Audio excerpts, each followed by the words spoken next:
बंदी छोड़ सतगुरु रामपाल जी परमेश्वर जी की जय हो।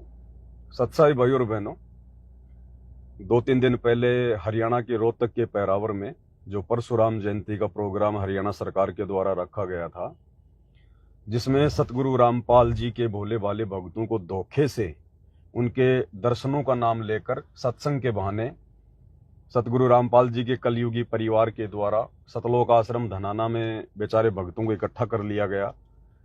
और सुबह हरियाणा सरकार के द्वारा जो 500 से 700 रोडवेज बसें भेजी गई थी, रैली में भीड़ के द्वारा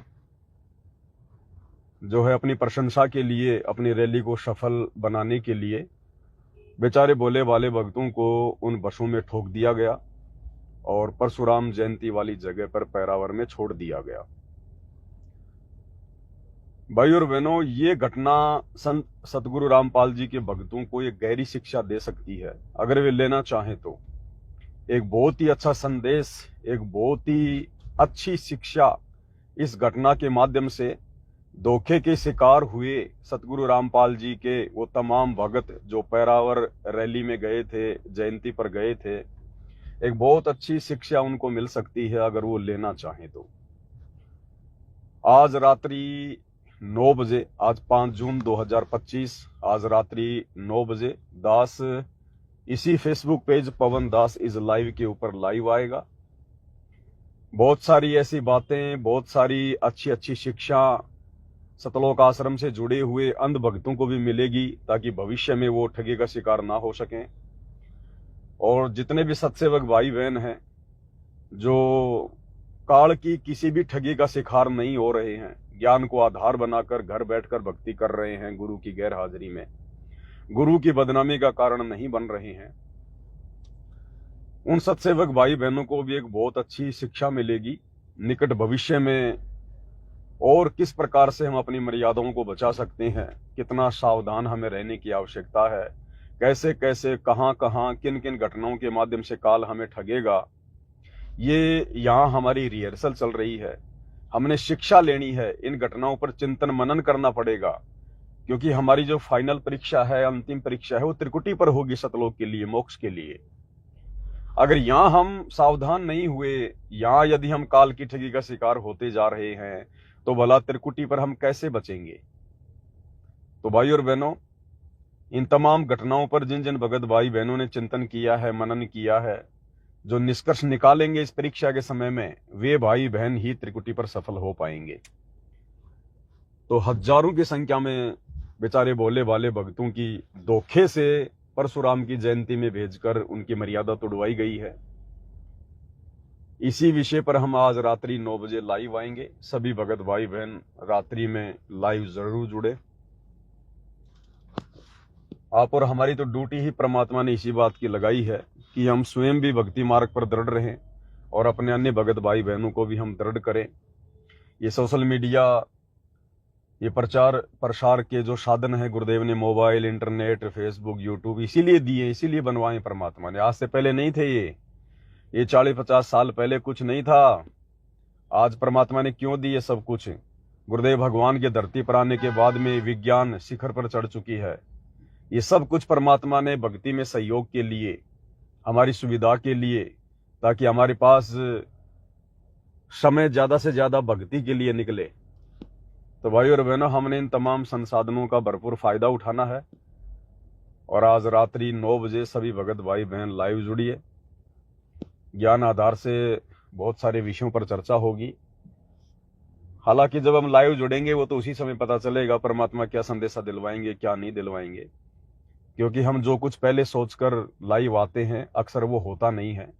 बाद में परमात्मा की मर्जी होती है, सब कुछ उनके हाथ में होता है, रिमोट उनके हाथ में होता है। जिस प्रकार से परमात्मा भगत को चलाते हैं, संदेशा दिलवाना चाहते हैं, उसी प्रकार से फिर दास काम करता है। तो रात्रि 9 बजे सभी भगत भाई बहन जुड़िए और इस छोटे से संदेश को ज्यादा से ज्यादा आश्रम से जुड़े हुए भाई बहनों के पास में जरूर भेजिएगा, क्योंकि सबसे ज्यादा काल की ठगी का शिकार आश्रमों से जुड़े हुए भाई बहन हो रहे हैं। बस ये छोटी सी सूचना थी जो भाई बहनों को देनी थी। तो रात्रि को सभी भाई बहन लाइव जुड़िएगा। बंदी छोड़ सतगुरु रामपाल जी परमेश्वर जी की जय हो। चलो एक छोटा सा शब्द गा लेते हैं परमात्मा का, तब तक दास का समय भी कट जाएगा। कहीं सेवा में जा रहे थे, भक्तों के पार्सल पैक हो रहे हैं, पुस्तकें कम पड़ गई थी, दास पुस्तकें लाने जा रहा है। छोटा सा शब्द गा लेते हैं मालिक का। बंदी छोड़ सतगुरु रामपाल जी भगवान की जय हो। मानत ना मन मोरा साधु, मानत ना मन मोरा रे, मानत ना मन मोरा साधु, मानत ना मन मोरा रे। बार बार सतगुरु समझावे, जग में जीवन थोड़ा रे। बार बार सतगुरु समझावे, जग में जीवन थोड़ा रे। भाई मानत ना मन मोरा साधु, मानत ना मन मोरा रे। बार बार सतगुरु समझावे, जग में जीवन थोड़ा रे। बार बार सतगुरु समझावे, जग में जीवन। परमात्मा अपने ऊपर लेकर आप और हम नीचों को समझाना चाह रहे हैं कि ये मेरा मन है ना, ये बहुत हरामी है, ये मानता नहीं है, आत्मा की आवाज को दबा देता है, उल्टे कार्यों में ये आत्मा को धक्के खिलाता रहता है। लेकिन सतगुरु आकर हमें समझाते हैं, बताते हैं, बार बार सतगुरु समझावे, जग में जीवन थोड़ा रे, कि भाई तेरी छोटी सी उम्र है, लंबा चौड़ा सांग नहीं है, परमात्मा भज ले, सदगर्म कर ले, गुरु के वचन में रह के, मर्यादा में रह के भक्ति को सफल कर ले, नहीं तो देख बहुत भयंकर दुर्गति होगी यहाँ तेरी, गधे कुत्ते सुअर बनोगे। आज 56 भोग खा रहे हो, कल को फिर लेटरिन खाओगे, कौवे बन के, कुत्ते बन के, कुरडियों के ऊपर गंदगी खाओगे, गधे बन के, पशु बन के। तो परमात्मा कह रहे हैं कि सतगुरु की बातों पर विचार करना चाहिए, ध्यान देना चाहिए, ये समय बार बार नहीं मिलेगा। सतगुरु आज समझा रहा है, कल को सतगुरु नहीं समझाएगा, और ना हम समझने के लायक रहेंगे जब हम 84 लाख में चले जाएंगे। मानत ना मन मोरा साधु, मानत ना मन मोरा रे। बार बार सतगुरु समझावे, जग में जीवन थोड़ा रे। बार बार सतगुरु समझावे, जग में जीवन थोड़ा रे। अब 30 साल से सतगुरु रामपाल जी भगवान समझाए तो रहे हैं, दिन रात एक कर दी उन्होंने, कोई कसर नहीं छोड़ी। 2-2 बार की जेल, 21 महीने रोहतक की जेल में, आज 12 साल से हिसार की जेल में, और ना जाने कितने तोहमत अपने ऊपर लगाकर, गुंडा है, भुंडा है, सनातन का विरोधी है, ये है वो है, दुनिया भर के लोगों से तमाम प्रकार की उपाधियां ले लेकर आप और हम नीचों तक परमात्मा ये ज्ञान पहुंचा रहे हैं, संदेशे दे रहे हैं, हमारे आत्म कल्याण के लिए, हमारे हित के लिए, परमार्थ के लिए निस्वार्थ भाव से गुरुदेव संघर्ष कर रहे हैं। फिर भी ये मन हरामी मानता नहीं है, क्योंकि अभी ये काल के वश ज्यादा है। अगर ये मान जाता, अगर इसको सतगुरु की बातें समझ में आ जाती, तो ये रोहतक के पैरावर में परशुराम की जयंती मनाने नहीं जाता, ये वहां धक्के खाने नहीं जाता, हिसार जेल में बैठे अंतर्यामी गुरुदेव भगवान को दुखी करने नहीं जाता वहां पर ये। लेकिन अभी आश्रमों से जुड़े हुए भाई बहनों के ऊपर मन का प्रभाव ज्यादा है, आत्मा अभी कमजोर है, आत्मा की खुराक आत्मा को खिलाई नहीं जा रही, बेचारी बेहोश पड़ी है, बेहोश जैसे पहले थी। तो गुरुदेव आकर हमें समझा रहे हैं, बता रहे हैं हर प्रकार से। आगे क्या बताया गुरुदेव ने, भाई इस माया का गर्भ न करियो, के हाथी के घोड़ा रे। इस माया का गर्भ न करियो, के हाथी के घोड़ा रे। जोड़ जोड़ धन बहुत बटोरिया, लाखों और करोड़ा रे। जोड़ जोड़ धन बहुत बटोरिया, लाखों और करोड़ा रे। मानत ना मन मोरा साधु, मानत ना मन मोरा रे। बार बार सतगुरु समझावे, जग में जीवन थोड़ा रे। बार बार सतगुरु समझावे, जग में जीवन थोड़ा रे। गुरुदेव कह रहे हैं इस माया का गर्व न करियो, अहंकार मत करना, घमंड मत करना, दिखावा मत करना इस पैसे का, के हाथी के घोड़ा रे। जिस समय ये शब्द गाया गया था उस समय राजाओं के पास में हाथी और घोड़े हुआ करते थे, वो उनकी सवारियां, उनकी गाड़ियां हुआ करती थी।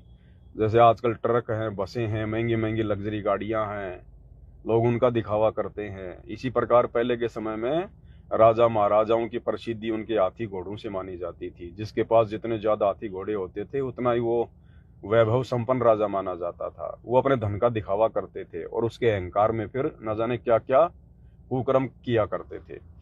तो इसी प्रकार परमात्मा कहते हैं जब माया तेरे पास में आएगी तो नालायक इसका दिखावा मत करना, इसका अहंकार मत करना, ये तेरी नहीं है, ये जगदीश की है, गंवार समझ। और इस माया को प्राप्त करके तू उल्टे काम ही करेगा, ये माया तेरे सिर पे बैठ जाएगी, तेरे से कोई सदकर्म नहीं करने देगी। इसीलिए तो भगवान अपने भक्तों को ज्यादा माया नहीं देते। इसीलिए तो सतगुरु अपने सत भक्तों को जो भक्ति करना चाहते हैं, जो उनको मोक्ष प्राप्त करवाना है, परमात्मा उसको इस दलदल में ज्यादा नहीं डालता, ये जंजीरें उसके पैरों में नहीं बांधता परमात्मा। और इधर देखो भाई और बहनों, वही हो गया जो परमात्मा शब्द में कह रहे हैं। और रोज हमें गुरुदेव नित्य में पढ़ाते हैं भाई, माया का रस पिया कर हो गए डामाडोल। तो ये सतलोक आश्रम से जुड़े हुए भाई बहन, इस माया का रस पीकर ये जो नाप शनाप पैसा इनकी झोली में आ रहा है, ज्योति का, पाठ का, दान का, ये नादान संगत गुरु के ज्ञान को आधार ना बनाकर जो इनको पात्रों को ज्योति पाठ और दान का पैसा दे के अपने कर्म फोड़ रही है, अब ये माया इन सब के लिए जंजीर बन गई, इनके पैरों की बेड़ियां बन गई ये माया। इस माया ने सबको फांस लिया, आश्रम वालों को फांस लिया, क्योंकि सारे इन्होंने कुकर्म किए हैं, उल्टे कर्म किए इन्होंने इस माया को प्राप्त करके। धनाना गांव में स्टेडियम बना दिया। क्या मतलब था स्टेडियम बनाने का? अरे ये परमात्मा सतलोक से चलकर यहाँ पर गेम खिलाने आता है क्या? दुनिया का समय और समाज से बर्बाद करवाने के लिए आता है क्या? गुरुजी की मर्यादाओं के खिलाफ गुरु के परिवार ने वो स्टेडियम बना दिया धनाना में, करोड़ों रुपए का, बैडमिंटन का, गांव वालों के लिए, गांव वालों को खुश करने के लिए कि हमारे आश्रम में कोई आपत्ति ना आए, गांव वाले हमारे विरोध में खड़े ना हो जाएं। हमने गांव वालों को खुश कर दिया स्टेडियम बना के। दूसरी तरफ संगत के कर्म फोड़ दिए, क्योंकि स्टेडियम बना संगत के पैसों से, ज्योति पाठ और दान के पैसों से। और स्टेडियम बनाना, खेल खेलना, ये गुरुजी के नियम और मर्यादाओं के खिलाफ है। तो संगत ने गुरुजी की मर्यादाओं के खिलाफ कुकर्म करने के लिए अंधे होकर इनको पात्रों को ज्योति पाठ और दान का पैसा देकर अपने कर्म फोड़ लिए। तो ये माया फिर ऐसे कर्म फोड़ती है, ऐसे अभिमान हो जाता है जीव को इन पैसों का। अब गुरु का परिवार राजनीति करने लग गया, उल्टे कर्म कर रहा है, अपना झूठा भाईचारा निभाने के लिए, समाज में अपनी प्रसिद्धि के लिए, मान बढ़ाई में आकर इन्होंने वो जो गोहाना में जो जाट धर्मशाला बनी थी उसका 5वां फ्लोर बना दिया गया। बताओ, 1 करोड़ रुपए से ज्यादा पैसा वहां लगा दिया गया इन मूर्खों के द्वारा। हमारे क्या काम आई वो धर्मशाला? अब वहां जाट भाई अपना प्रोग्राम करेंगे, कोई जन्मदिन मनाएगा, कोई शराब पार्टी करेगा, कोई शादी करेगा। बताओ, ये सारे कुकर्म करेंगे, ये सारे पाखंड करेंगे जो गुरुदेव ने करने के लिए मना किए हैं, और भक्तों के सहयोग से होगा। तो दोषी कौन हुआ? भगत समाज हुआ। तो ये माया फिर ऐसे कर्म फोड़ती है। इसलिए गुरुदेव कहते हैं इस माया का गर्व न करियो के हाथी के घोड़ा रे। इस माया का गर्व न करियो के हाथी के घोड़ा रे। जोड़ जोड़ धन बहुत बटोल्या लाखों और करोड़ा रे। जोड़ जोड़ धन बहुत बटोल्या लाखों और करोड़ा रे। मानत ना मन मोरा साधु, मानत ना मन मोरा रे। बार बार सतगुरु समझावे, जग में जीवन थोड़ा रे। बार बार सतगुरु समझावे, जग में जीवन। भाई और बहनों, आप और हमारी बहुत अच्छी किस्मत है जो परमेश्वर ने हमें इतना धन नहीं दिया। हमें परमात्मा आवश्यकता से ज्यादा माया नहीं दे रहे हैं। ये आप और हमारे ऊपर सतगुरु रामपाल जी भगवान की एक विशेष मेहर है, विशेष दया है उनकी, विशेष। क्योंकि भाई और बहनों, परमात्मा का विधान क्या कहता है। एक समय परमात्मा सत्संग कर रहे थे और परमेश्वर ने कहा कि भाई दानी को नहीं देत हूं ना राखूं वर्ष करोड़, या माया है सोम की बंधी सोम गलडोर, कि जो मेरा भगत दान करेगा उसको मैं धन अधिक नहीं दूंगा। ये धन तो, ये माया तो उसके पैरों में बेड़िया बन के बैठ जाएंगी, उसको भक्ति नहीं करने देंगी। तो कुछ भगत थे मेरे जैसे मूड गवार, उन्होंने कहा कि ये भगवान ये आप क्या कह रहे हो, हम तो दान धर्म इसीलिए करते हैं कि हमारे को धन ज्यादा मिले, धन ज्यादा मिले, और आप कह रहे हो कि दानी को नहीं देत हूं ना राखूं वर्ष करोड़। परमात्मा फिर क्या दोगे आप अपने दान करने वाले भगत को, भक्ति करने वाले भगत को? तो परमात्मा ने कहा कि बच्चों, मैं दान करने वाले भगत को इतना तो अवश्य दूंगा कि उसकी जो आवश्यकता है वो पूरी होती रहेंगी, वो अभाव में नहीं जिएगा, और इतना ज्यादा भी नहीं दूंगा कि वो बकवाद करने लग जाए। तो भक्तों ने कहा कि परमात्मा फिर आप क्या दोगे अपने उस भगत को? तो परमात्मा ने कहा कि दानी को तो देत हूं ज्ञान ध्यान विश्वास, भक्ति गरीबी बंदगी ज्यों निपजै निज दास।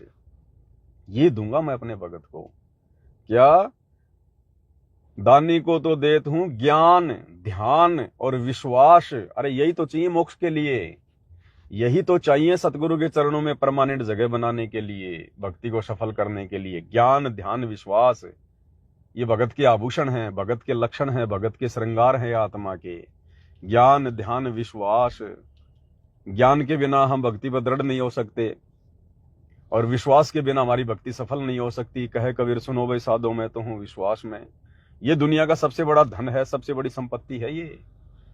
दानी को तो देत हूं ज्ञान ध्यान विश्वास, भक्ति गरीबी बंदगी। भक्ति, अरे भक्ति मुक्ति के दाता सतगुरु भक्ति मुक्ति के दाता। गरीबी, ओहो गरीबी, भाई और बहनों, आज हम जिस स्थिति में है ना, ये ना हम इसको गरीबी कह सकते, ना हम इसको जो है वो अमीरी कह सकते। आज इस स्थिति में लाके गुरुदेव ने हमें जानबूझ के खड़ा किया ताकि हम भक्ति कर सके। आज हमारे पास बकवाद करने के लिए कोई स्थान नहीं है, बकवाद करने के लिए माया नहीं है। जैसे आश्रम वालों के लिए, आश्रम वालों के पास, मैनेजमेंट वालों के पास दुनिया भर की बकवाद करने के लिए दुनिया भर की माया है। तो आप और हमारे पीछे गुरुदेव ने इस रोग को नहीं लगाया, इस आफत को हमसे दूर रखा परमात्मा ने, हमें उस गरीबी में रखा परमात्मा ने। हल्का फुल्का अभाव, थोड़ी बहुत चिंता किसी न किसी बात को लेकर हमेशा बनी रहे। बड़ी चिंता नहीं, बड़ी चिंता में तो भक्ति नहीं हो पाएगी। मीठी मीठी चिंता, मीठी मीठी चिंता, जो चिंता हमें विशेष नुकसान भी ना करे, और उस चिंता में हमें पल पल अपना गुरु याद आए, अपना भगवान याद आए। ये परमात्मा दया करना, हे मालिक आपका दास तो कुछ नहीं है मालिक, हे मालिक दास भिखारी है, कंगाल है परमात्मा, ये बंदी छोड़, आप ही दया करना परमात्मा, मेरे बस की बात नहीं है। तो उसमें परमात्मा भी याद आएगा, भक्ति भी बनेगी, चिंतन भी होगा। तो परमेश्वर जानबूझकर हमें इस स्थिति में रखे हुए आज भक्ति करवाने के लिए। तो क्या क्या देंगे परमात्मा? दानी को तो देत हूं ज्ञान ध्यान विश्वास, भक्ति गरीबी बंदगी और ज्यों निपजे निज दास। ऐसे मेरा दास दिन प्रतिदिन भक्ति मार्ग में ऊपर की ओर उठेगा, ऊपर की ओर बढ़ेगा। तो आप और हम सत्सेवक भाई बहनों के ऊपर एक विशेष मेहर, विशेष दया गुरुदेव भगवान की, जो गुरुदेव ने हमें एक आम व्यक्ति की तरह रखा, एक सामान्य व्यक्ति की तरह हमें रख रहे हैं परमात्मा। हमारे भाग्य में तो ना जाने भाई और बहनों कितनी संपत्ति, कितना धन। यहाँ का राजा भी हमारे नाखून के बराबर है, यहाँ का मुकेश अंबानी भी हमारे नाखून के बराबर है संपत्ति में, धन में, जो हमारे भाग्य में था। क्योंकि इस परमात्मा की शरण में कोई एरी गहरी आत्मा थोड़ी आती है, दुनिया की सर्वश्रेष्ठ आत्मा। मालिक कहते हैं गोरख से ज्ञानी घणे, सुखदेव जति जहान, सीता सी बहुबारिया, संत दूर अस्थान। और मालिक कहते हैं, एक अन्य वाणी है गुरुदेव भगवान की,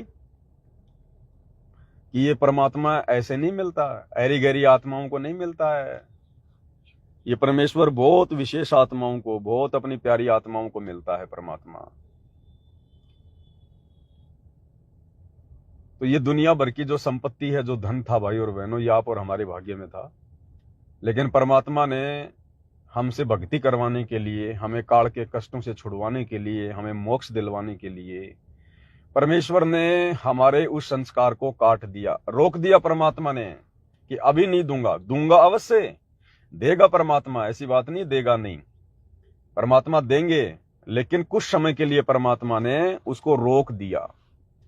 उस रोग को आने से रोक दिया परमात्मा ने कि पहले मैं अपने बच्चों को ज्ञान से परिपूर्ण करूंगा, पहले इनकी आत्मा में ठोक ठोक के सत्संग रूपी इनको खीर खिलाऊंगा इनको। जब ये इस माया के, इस धन के गुण और अवगुणों से परिचित हो जाएंगे कि ये माया हमें कहाँ नुकसान पहुंचाएगी, कहाँ हमारे को लाभ दे सकती है, उसके बाद परमात्मा हमें भक्ति मार्ग में ज्ञान से शाना बनाकर, समझदार बनाकर, उसके बाद देखना फिर परमात्मा धन की बरसात करेगा, जैसे नरसिंह भगत के वहां कर दी थी बात में। ऐसे छोटा सा धंधा शुरू करेंगे और पता नहीं कहां से आ गिरेगा, गले में पैसे बढ़ जाएंगे, गले में रखे रखे पैसे बढ़ जाएंगे, पता भी नहीं चलेगा हमारे को। इतना देगा परमात्मा, लेकिन उससे हम फिर हम बकवाद नहीं करेंगे, कुछ भी हमारा ज्ञान हो जाएगा ना। डर लगेगा कि अगर 1 रुपए की अगर हेरा फेरी हो गई, 1 रुपया भी यदि गलत कार्य में लग गया तो परमात्मा नाराज हो जाएगा, और ये माया उसी ने दी है, पल भर में छीन लेगा वो। तो उसके बाद देगा परमात्मा, फिर देखना। वो कहता ना कि वो देता तब छप्पर फाड़ के देता है, वो समय आने वाले समय में दुनिया देखेगी उनके सत्सेवक बच्चों के घरों में अलग ही मकान, अलग ही कोठियां, अलग ही यातायात के साधन। आज ये दुनिया जो घूम रही है ना 5-5 करोड़ की, 10-10 करोड़ की गाड़ियों में, देखना आने वाले समय में परमात्मा के सत्सेवक बच्चे घुमा करेंगे। क्योंकि सार जेल से आने वाली ऑडियो में तो गुरुदेव ने स्पष्ट कह दिया कि बच्चों आने वाले समय में तुम्हारे यातायात के साधन भी दुनिया से न्यारे होंगे, दुनिया से अलग होंगे। तो परमेश्वर अपने बच्चों को यहां भी सुख देगा, लेकिन पहले उनको यहाँ के दुखों से परिचित करवाएगा, ताकि ये बकवाद ना करें इस माया को प्राप्त करके, और टारगेट केवल इनका सतलोक ही रहे। ये माया इनको केवल गोबर दिखाई दे, गोबर। फिर देखना परमात्मा यहाँ की भी मौज करवाएगा। तो भाई और बहनों, अगली फिर चौपाई में परमात्मा क्या कह रहे हैं भाई, इस काया का गर्भ न करियो के काला के गोरा रे, इस काया का गर्भ न करियो के काला के गोरा रे, बिना भजन कुछ काम न आवे चाहे इत्र छिड़को चारों ओरा रे, बिना भजन कुछ काम न आवे चाहे इत्र छिड़को चारों ओरा रे, मानत ना मन मोरा साधु, मानत ना मन मोरा रे, बार बार सतगुरु समझावे जग में जीवन थोड़ा रे।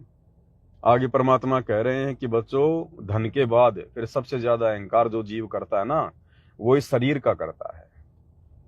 कोई थोड़ा बहुत हट्टा कट्टा है, हष्ट पुष्ट है, 4 दिन जिम में जाके आ जाता है, फूला फूला फिरता है, कोई सुंदर है, कोई लंबा चौड़ा है, किसी का शरीर गोरा है, वो अभिमान करता है इस काया का, क्षणभंगुर शरीर का, मिट्टी का, बिना ज्ञान के। वो भी एक अहंकार है, एक अभिमान है, एक काल का जाल है, माया का दाव है। तो भाई और बहनों, ये भी आप और हमारी बहुत बड़ी किस्मत, जो गुरुदेव भगवान ने हमें ऐसा रूप रंग नहीं दिया, हमें ऐसा शरीर नहीं दिया जिसको पाकर हम अभिमानी हो जाते, दिन में 10 बार शीशे में मुंह देखते। ये भी परमेश्वर की बहुत बड़ी मेहर, बहुत बड़ी दया। ये माया ऐसे में ठगती है, छलती है। तो परमेश्वर ने उन तमाम बाधाओं को आप और हमारे से दूर कर दिया, हमें एक सामान्य व्यक्ति का जीवन देकर। हमें परमेश्वर ने सामान्य व्यक्ति बनाया, जिस प्रकार का एक सामान्य व्यक्ति होता है, जो ना अहंकार कर सके, ना घमंड कर सके, ना हम बूढ़े और ना हम सुंदर। और वैसे भी भक्ति मार्ग में भाई और बहनों, कोई बूढ़ा कोई सुंदर नहीं होता है, कोई रूप या कुरूप नहीं होता है भक्ति मार्ग में, क्योंकि परमात्मा अपनी आत्मा देखता है, भक्ति के धन को देखता है। परमात्मा शरीर नहीं देखता है, शरीर तो जीव को उसके पिछले भक्ति संस्कारों से मिलता है। अब जैसे भाई और बहनों, अब हमें ये रूप रंग दिखाई नहीं दे रहा। अब आज हम जितने भी सत्सेवक भाई बहन हैं, हम किसी के रूप रंग को देखकर, किसी की गोरी चमड़ी को देखकर, सुंदरता को देखकर हम प्रभावित नहीं होते हैं। अब देखो कैसे नहीं होते।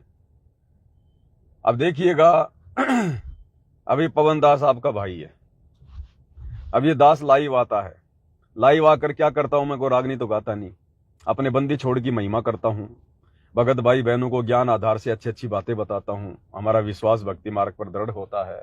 अब ये पवन दास ना तो सुंदर है, ना ये पवन दास कोई 6 या 6.5 फुट का है, ना ये पवन दास कोई पहलवान है, बिल्कुल एक सामान्य व्यक्ति की तरह। और फिर भी आप भाई बहनों को कितने जो मतलब अच्छा लगता है ये दास।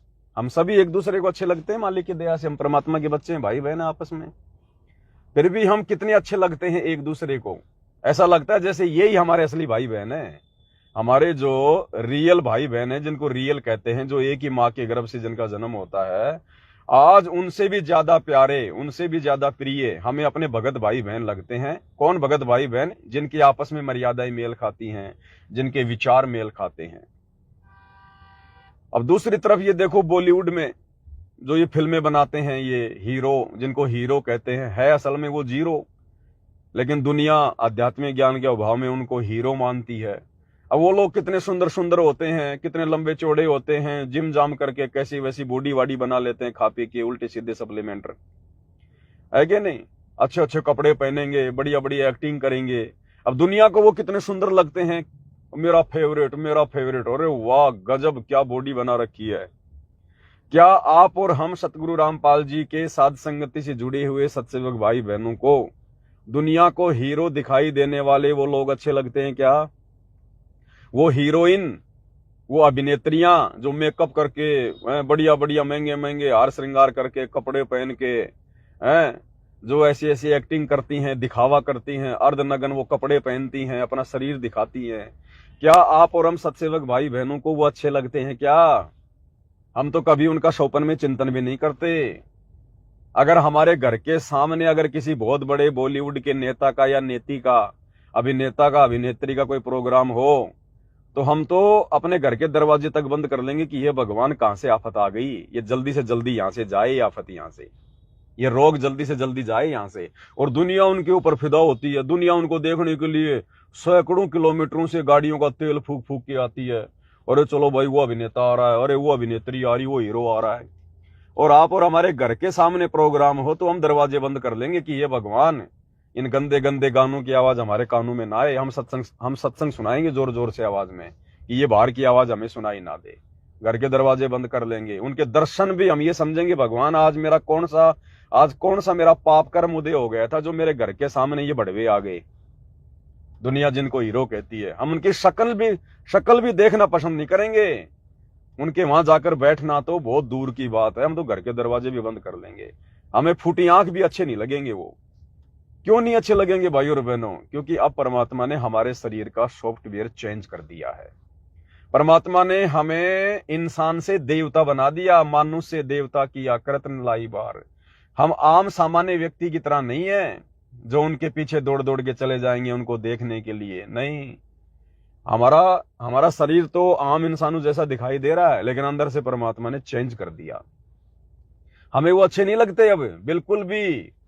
अब हमें अच्छे कौन लगते हैं? हमारे अपने भगत भाई बहन जो परमात्मा की महिमा करते हैं, गुरु जी का गुणगान करते हैं, ज्ञान आधार से परमात्मा की चर्चा करते हैं, गुरु को परमात्मा मान के ज्ञान को आधार बना के जो भक्ति कर रहे हैं, वो चाहे काड़ा है, चाहे ठिगना है, चाहे कैसा भी है। क्योंकि परमात्मा ने जिसको जैसा शरीर दे दिया ना, उसमें कोई मीन मेख नहीं निकालनी चाहिए। क्योंकि भगवान ने बनाया है तो सोच समझ के बनाया है ना, उसके संस्कार के आधार से बनाया है ना। तो भगवान ने अगर कोई चीज बना दी तो वो परफेक्ट ही बनाई है। वो चाहे लूला है, चाहे लंगड़ा है, चाहे काना है, चाहे गोरा है, चाहे कैसा भी है। तो भगवान के द्वारा बनाई गई मूर्ति में यदि कोई मीन मेख निकलता है, कोई नफरत करता है, तो फिर परमात्मा उससे नाराज होता है। और ऊपर से गुरुदेव ने हमें तत्व ज्ञान दे दिया। इसलिए अब हमें वो सुंदर सुंदर दिखाई देने वाले वो लोग हमें अच्छे नहीं लगते, क्योंकि उनके पास भक्ति नहीं है, उनके हृदय में भगवान नहीं है। हमें पता है कि अगले जन्म में गधे बनेंगे, कुत्ते बनेंगे। आज ये सुंदर सुंदर चेहरे लेके घूम रहे हैं ना, खुद भी भ्रमित है, दुनिया को भी भ्रम जाल में डाल रहे हैं काल प्रेरणा से। आज ये सुंदर सुंदर दिखाई देने वाले कल को गधे का मुंह प्राप्त करेंगे, सूअर का मुंह प्राप्त करेंगे। तब कहां जाएगी इनकी सुंदरता, तब कहां जाएगी इनकी वो एक्टिंग। इसलिए अब हमें ज्ञान आधार से पता चल गया कि सुंदर कौन है। सुंदर वो है जिसके हृदय में सतगुरु रामपाल जी भगवान विराजमान है। सुंदर वो है जो अपने गुरु को भगवान मान के निरअभिमानी होके जो भक्ति कर रहा है। सुंदर वो है जो अपने गुरु की महिमा करता है। वो चाहे कैसा भी है, चाहे उसकी एक आंख फूटी है, चाहे दोनों आंखें फूटी है, चाहे वो लंगड़ा है, गूंगा है, बहरा है, कैसा भी है, वो है सुंदर असल में। क्योंकि जो सुंदर हैं वो तो अगले जन्म में जानवर बनेंगे, गधे बनेंगे, बूढ़े बूढ़े शरीर प्राप्त करेंगे। और आज जो दुनिया को जो बूढ़े दिखाई दे रहे हैं, वो आज इस शरीर से भक्ति करके अगले जन्मों में सतलोक में सुंदर शरीर प्राप्त करेंगे, नूरी शरीर प्राप्त करेंगे, जो यहाँ के देवी देवताओं का भी नहीं है। इसलिए परमात्मा हमें समझा रहे हैं, हमें बता रहे हैं कि इस काया का गर्भ न करियो के काला के गोरा रे, इस काया का गर्भ न करियो के काला के गोरा रे, बिना भजन कुछ काम न आवे, चाहे इत्र छिड़को चारों ओरा रे, बिना भजन कुछ काम न आवे, चाहे इत्र छिड़को चारों ओरा रे। ये भाई बिना भजन के, बिना सतगुरु रामपाल जी भगवान के सतनाम के, बिना उनकी शरण के, भजन का मतलब ये नहीं कि लेके ढोलक पेटी बैठ जाओ जय जय राम हरे राम, जय जय राम हरे राम, वो भजन नहीं है। असल में भजन है सतगुरु रामपाल जी की भक्ति करना, तीनों समय की आरती करना, उनके सत्संग सुनना, मंत्र जाप करना, ये है भजन। तो कहते हैं बिना भजन कुछ काम न आवे, चाहे इत्र छिड़को चारों ओर आ रहे। आज तुम कितने ही महंगे महंगे सेंट लगा लो, इत्र लगा लो, महंगे महंगे कपड़े पहन लो, 8-8 करोड़ की गाड़ियों में घूम लो, डांस वांस सीख के दुनिया को तुम जो है वो प्रभावित कर दो। लेकिन भैया अगले जन्म में सुअर का मुंह लगेगा, गधे का मुंह लगेगा, बैल का मुंह लगेगा, तेरे नाक में नाथ डाली जाएगी। फिर तेरे से वो किसान एक्टिंग करवाएगा खेत में सारा दिन मार मार के लठ, वो कुम्हार एक्टिंग करवाएगा, फिर भट्ठे के ऊपर कच्ची ईंट नीचे से भरेगा और पक्की हुई ईंट ऊपर से डालेगा, और फिर कौवा खाएगा कमर को जहां घाव हो जाता है, फिर वो एक्टिंग होगी वहां पर असली। इसलिए परमात्मा कहते हैं कि जो भी शरीर, जैसा भी शरीर भगवान ने दे दिया है, ये परमात्मा का दिया हुआ है, और परमात्मा ने बनाया है तो सोच समझ के बनाया है उसको। भाई और बहनों, आज यदि हमें 6.5 फुट की हाइट मिल जाती, अट्टा कट्टा शरीर मिल जाता, हम भाई और बहनों दिन में 20 बार शीशे में मुंह देखते सतगुरु रामपाल जी की शरण प्राप्त करके भी। तो ये भी आप और हमारे ऊपर एक बहुत बड़ी मेहर, एक बहुत बड़ा रहम, क्योंकि हम जीव हैं भाई और बहनों, हम जीव हैं। जब तक इस काल के लोक में रहेंगे हम जीव ही रहेंगे, और हमारे अंदर वो सारे सॉफ्टवेयर हैं, अच्छी अच्छी चीजों को देखकर इंप्रेस होना, प्रभावित होना, उनके प्रति आकर्षित होना, ये सॉफ्टवेयर इस शरीर में लगे हुए हैं। अब बताओ यदि हम ऐसे होते, अब देखो जैसे मान लीजिए, क्योंकि हमारी जो आंखें हैं ना, ये एक स्कैनर का काम करती हैं, स्कैनर का काम। आपने मार्केट में कोई पेन खरीदने जाना है और दुकानदार ने आपके सामने 20 पेन रख दिए, आपकी आंखें तुरंत उस पेन की ओर आपका ध्यान आकर्षित करेंगी जो सबसे महंगा है, सबसे अच्छा है, चमकीला है, बढ़िया है, क्योंकि आंखें स्कैनर हैं। आप मार्केट में जा रहे हो, आपको 20 प्रकार की गाड़ियां आती जाती दिखा रही हैं, और उनमें कोई अच्छी गाड़ी आ गई 20-30 करोड़ की, 2-4 करोड़ की कोई बढ़िया गाड़ी आ गई चमचमाती हुई, ये आंखें तुरंत उन छोटी मोटी गाड़ियों को छोड़ के उस गाड़ी के ऊपर टिक जाएंगी, क्योंकि आंखें स्कैनर हैं, स्कैनर। 20 बहनें आ रही हैं सामने से, माता बहनें आ रही हैं, एक ने छोटे कपड़े पहन रखे हैं, ये आंखें तुरंत वहां आपका ध्यान आकर्षित करेंगी, क्योंकि आंखें स्कैनर हैं। तो इस शरीर के अंदर सारे सॉफ्टवेयर लगे हुए हैं।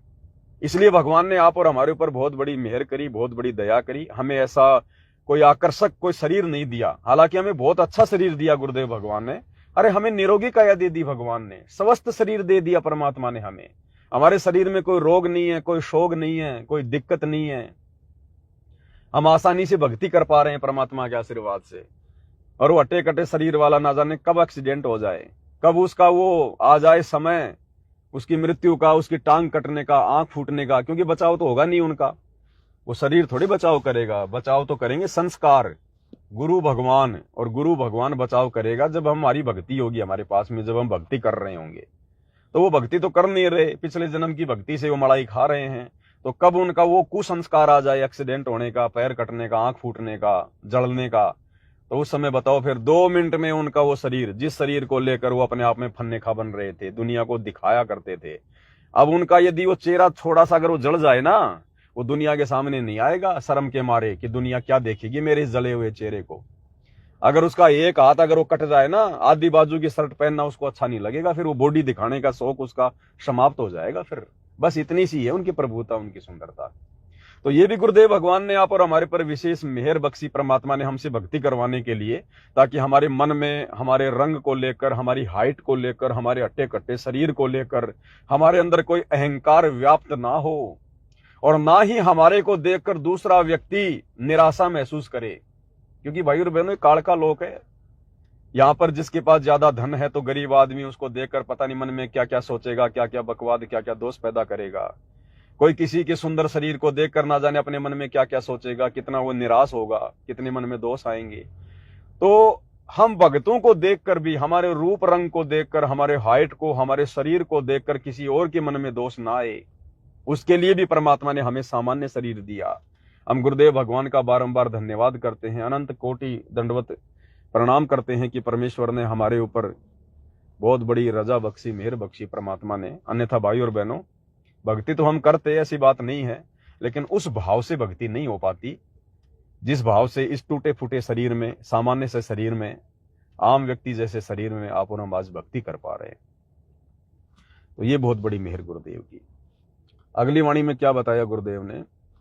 भाई दुविधा दुर्मति चतुराई में जन्म गया नर तोरा रे, दुविधा दुर्मति चतुराई में जन्म गया नर तोरा रे, अब भी आण मिलो सत्संग में करो गुरु ज्ञान पे गोरा रे, अब भी आण मिलो सत्संग में करो गुरु ज्ञान पे गोरा रे, मानत ना मन मोरा साधु, मानत ना मन मोरा रे, मानत ना मन मोरा साधु, मानत ना मन मोरा रे, बार बार सतगुरु समझावे, जग में जीवन थोड़ा रे, दुविधा दुर्मति चतुराई में जन्म गया नर तोरा रे। अब इस दुविधा दुर्मति और चतुराई वाली स्थिति से केवल हम सत्सेवक भाई बहन बाहर निकल पाए। दुनिया में कोई बाहर नहीं है। आश्रमों से जुड़े हुए भाई बहन भी दुविधा दुर्मति चतुराई से बाहर नहीं है।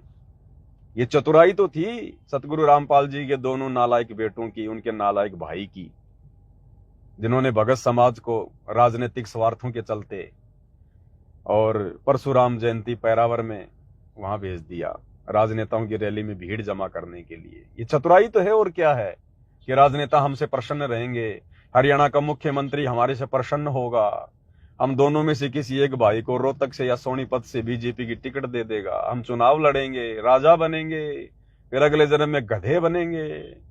तो ये चतुराई तो है इनकी। अन्यथा गुरुदेव भगवान के ज्ञान में कहां है राजनेताओं की रैलियों को सफल बनाना? कभी भेजा गुरुदेव ने अपने बच्चों को राजनेताओं की रैलियों में धक्के खाने के लिए? परमात्मा तो इन कुकर्मों से दूर करता है। ये तो गंदी चीज है, ये तो बहुत गंदी चीज है राजनीति। तो गुरु तो अपने भक्तों को राजनीति के आसपास भी नहीं फटकने देता। अब ये चतुराई इनकी, अपने आप में को डेढ़ शाना समझ कर ये भगत समाज को ज्योति पाठ और दान के नाम पर लूट रहे हैं। गोहना में 1 करोड़ रुपया देकर जाटों की धर्मशाला बनवा दी भाईचारा निभाने के लिए। ये चतुराई तो है और क्या है।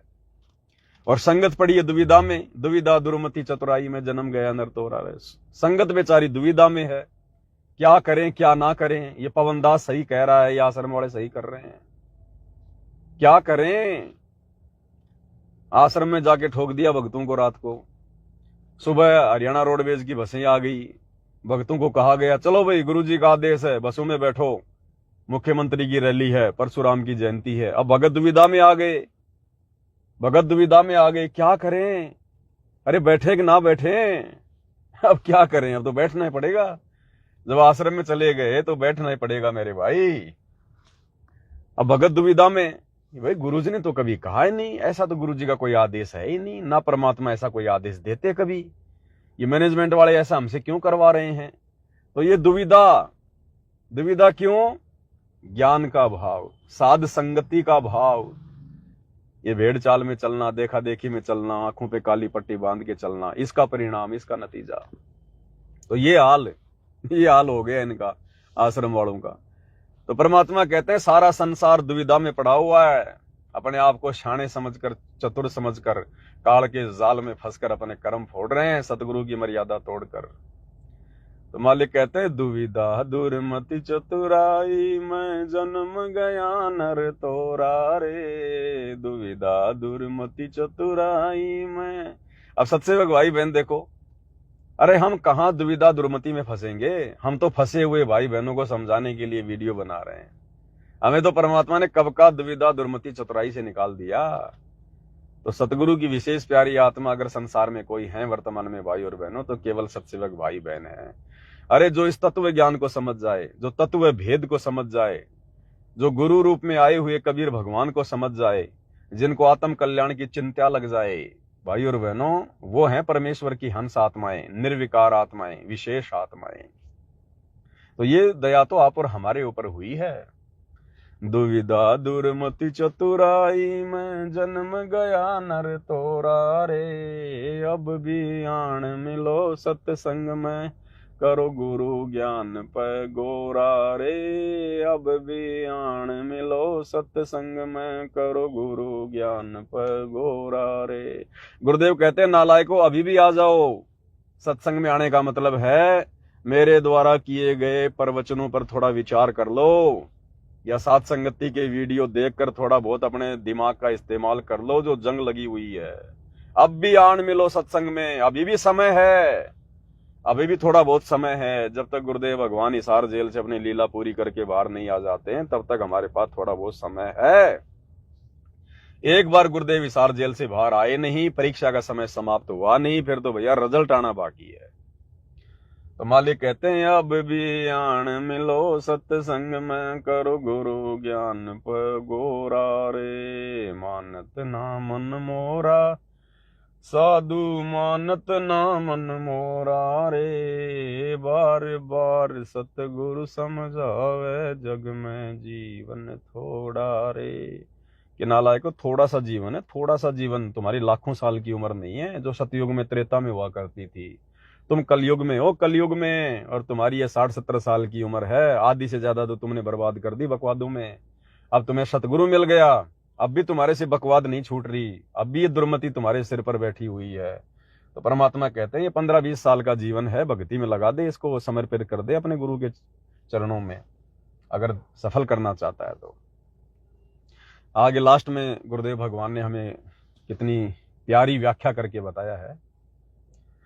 भाई शरण पड़े को गुरु संभाले जाने बालक भोला रे, शरण पड़े को गुरु संभाले जानिक बालक भोला रे, कह कबीर चरण चित राखो जो सुई में डोरा रे, कह कबीर चरण चित राखो जो सुई में डोरा रे। मानत ना मन मोरा साधु मानत ना मन मोरा रे, मानत ना मन मोरा साधु मानत ना मन मोरा रे, बार बार सतगुरु समझावे जग में जीवन थोड़ा रे, बार बार सतगुरु समझावे जग में जीवन थोड़ा रे। क्या कह रहे हैं गुरुदेव भगवान सतगुरु रामपाल जी परमात्मा, आत्मा के असली साथी। शरण पड़े को गुरु संभाले जान के बालक भोला रे। यदि हम सतगुरु रामपाल जी भगवान की शरण में आ गए हैं, और जब तक हमें सच्चाई का पता नहीं चलता है, जब तक हमें शुभ अशुभ कर्मों का पता नहीं चलता है, जब तक हम उनके सत्संग सुनकर आत्मिक रूप से परिपक्व नहीं हो जाते हैं, तब तक गुरुदेव भगवान भगत की रक्षा करता है, भगत को माफ करता है, भगत को बचाता है, उसको चेताता है किसी न किसी माध्यम से।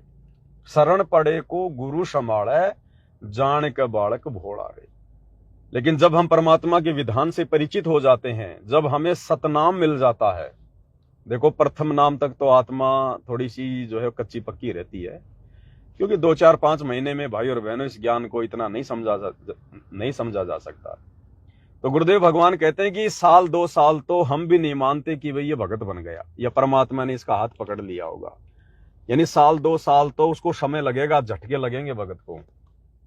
लेकिन जिस भगत को नाम लिए हुए 3 साल से ऊपर हो गए हैं, उसके बाद फिर परमात्मा उस भगत को फ्री छोड़ना शुरू कर देता है। परमात्मा उस भगत को फ्री छोड़ना शुरू कर देता है फिर। यानी जो घेरा परमात्मा ने बना रखा होता है भगत के चारों तरफ शुरुआत में, ताकि कोई काल का दूत इसको भ्रमित ना कर दे, कोई मर्यादा ना तोड़वा दे, वो घेरा परमात्मा धीरे धीरे भगत का ढीला करने लग जाते हैं कि अब ये बच्चा अपने पैरों पर चले। क्योंकि भाई और बहनों, जैसे छोटा बच्चा होता है साल भर का, और जब माता पिता जब उसको पैरों पर चलना सिखाते हैं तो शुरू में तो उसकी उंगली पकड़ेंगे, उसके दोनों हाथ पकड़ेंगे शुरू में। जब बच्चा धीरे धीरे चलने लग जाएगा, फिर परमात्मा उसका एक हाथ छोड़ देंगे, फिर माता पिता उसकी उंगली पकड़ेंगे, यानी उसको हल्का सा उसको सहारा देंगे कि अब ये चलना सीख गया है, ज्यादा सहारे की जरूरत नहीं है। फिर माता पिता उसकी उंगली पकड़ेंगे, फिर जब वो ठीक ठाक चलने लग जाएगा फिर उंगली भी छोड़ देंगे। फिर क्या करेंगे, फिर माता पिता उसके चारों तरफ अपने हाथ यूं कर लेंगे कि मेरा बच्चा कहीं नीचे ना गिर जाए।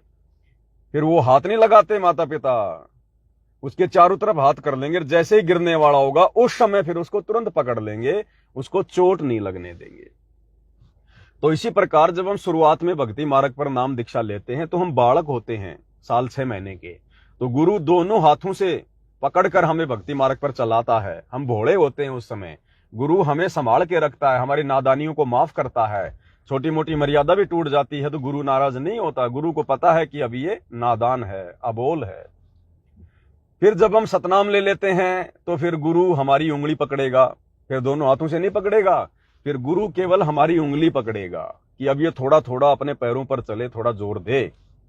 और सतनाम लेने के बाद जब साल 2 साल हो जाती हैं फिर गुरु उंगली भी छोड़ देगा, लेकिन घेरा बना के रखेगा चारों तरफ अपने बच्चे के कि कोई विशेष नुकसान इसको कोई ऐरी गैरी आत्मा ना पहुंचा दे।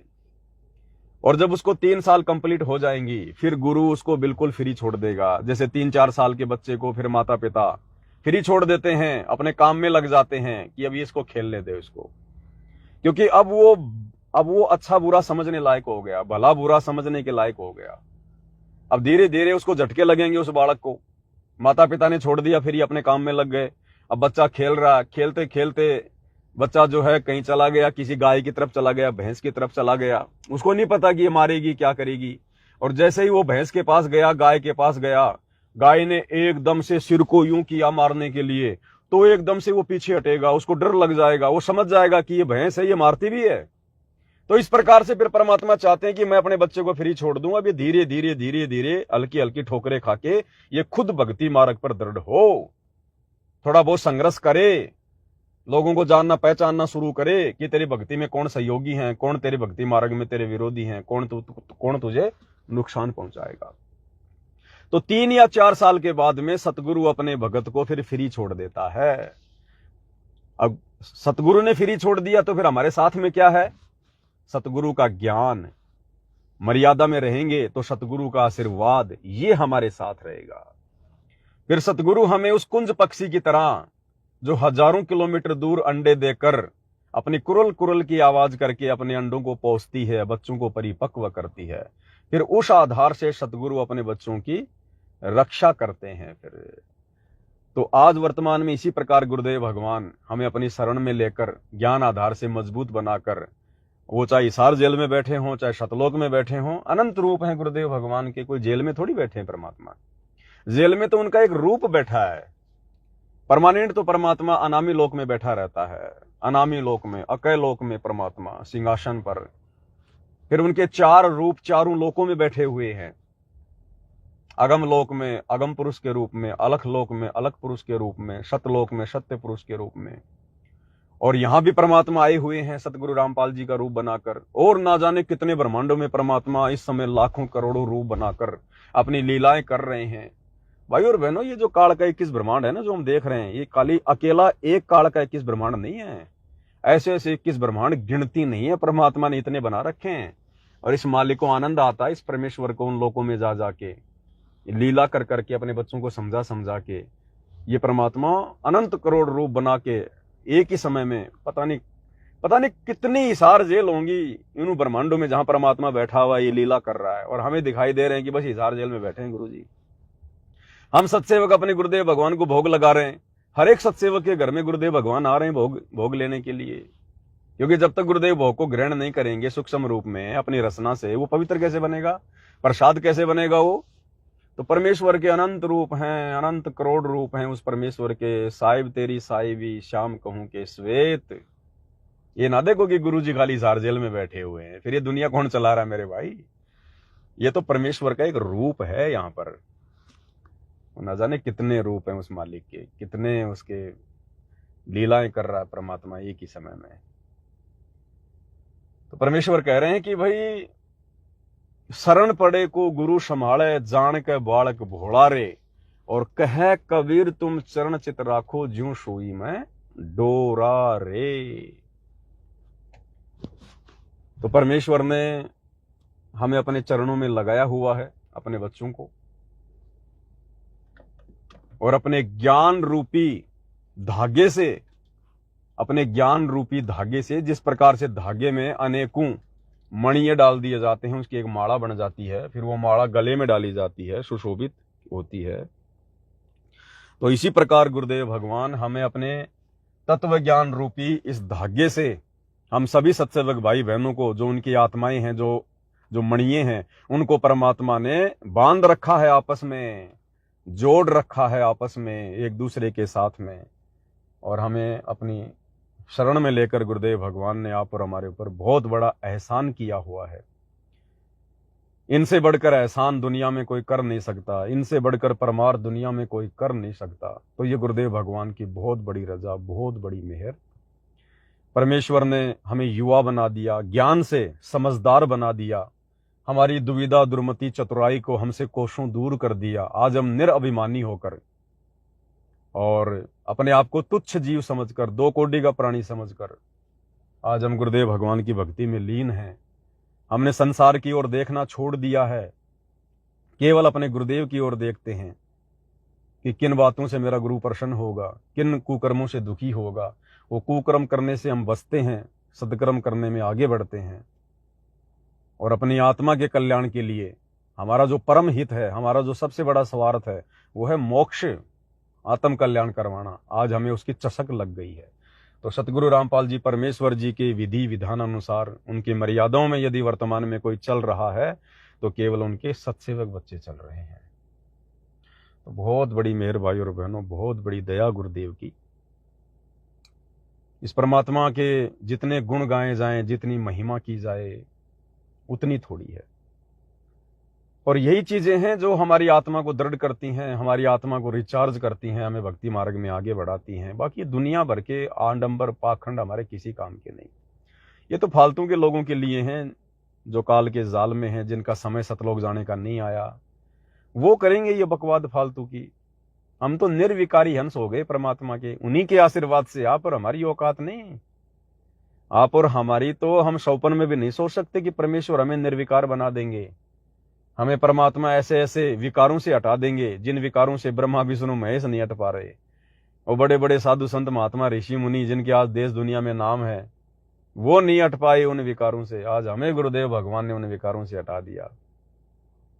देखो भाई और बहनों, ज्ञान आधार से अगर हम थोड़ा सा भी विचार करें ना, तो हमें परमात्मा की महिमा समझ में आएगी। गुरु की महिमा, ये ज्ञान, इसी तो कहते हैं तत्व भेद।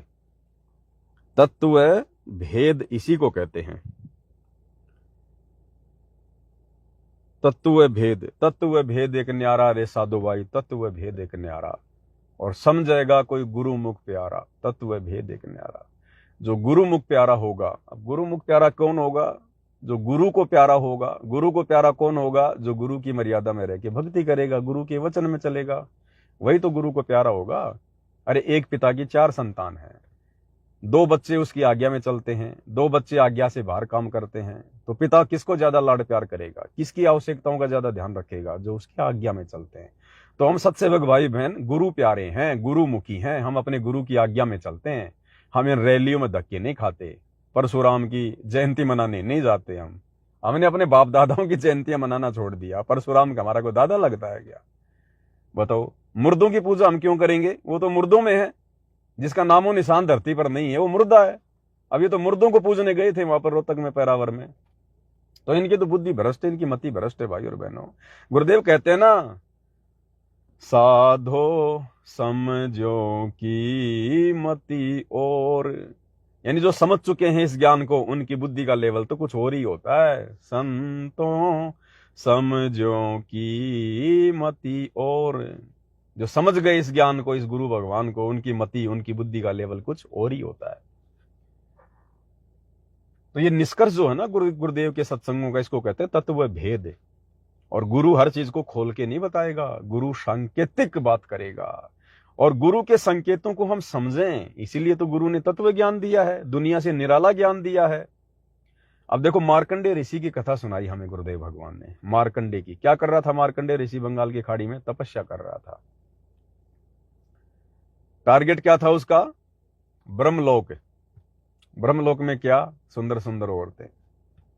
तो गुरुदेव ने उसकी कथा सुनाई, और कथा सुनाकर गुरुदेव ने कहा कि हम इनको बहुत बड़ा भगत समझा करते थे, हम इनको भगत माना करते थे, और इनका टारगेट क्या था? वो सुंदर सुंदर औरतें प्राप्त करना। अब ये बात क्यों कही गुरुदेव भगवान ने? औरत का जिक्र क्यों किया भाई? क्या वहां केवल एक औरत ही है क्या सबसे बड़ी चीज? क्या और वैभव नहीं है, और सुख नहीं है जिनको प्राप्त करने के लिए लोग तपस्या करते हैं? अरे वो तो महास्वर्ग है, बहुत बड़ा होटल है, वहां तो सारे वैभव हैं हर प्रकार के। लेकिन गुरुदेव ने औरत का जिक्र क्यों किया? आज हम भगत हैं, आज हमको परमात्मा ने स्त्री भोग से दूर कर दिया अपना आशीर्वाद देकर। तो क्या हमारे जीवन में कोई आनंद नहीं है क्या? कोई जो है वो खुशी नहीं है क्या? सबसे बड़ी खुशी है मोक्ष प्राप्त करेंगे, सतलोक में चले जाएंगे, परमानेंट सुख प्राप्त करेंगे। इससे बढ़कर सुखी, इससे बढ़कर कोई है? कोई चीज नहीं है ना। तो ब्रह्मलोक में आनंद तो बहुत है, दुनिया भर के आनंद है वहां पर।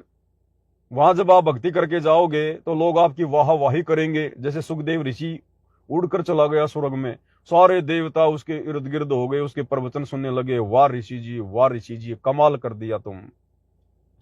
तो ऐसे ही फिर इनकी वाहवाही होती है वहां पर, इनको एक प्रकार से देवता बना के बैठा दिया जाता है, लोग इनकी प्रशंसा करते हैं, वो भी तो एक सुख है।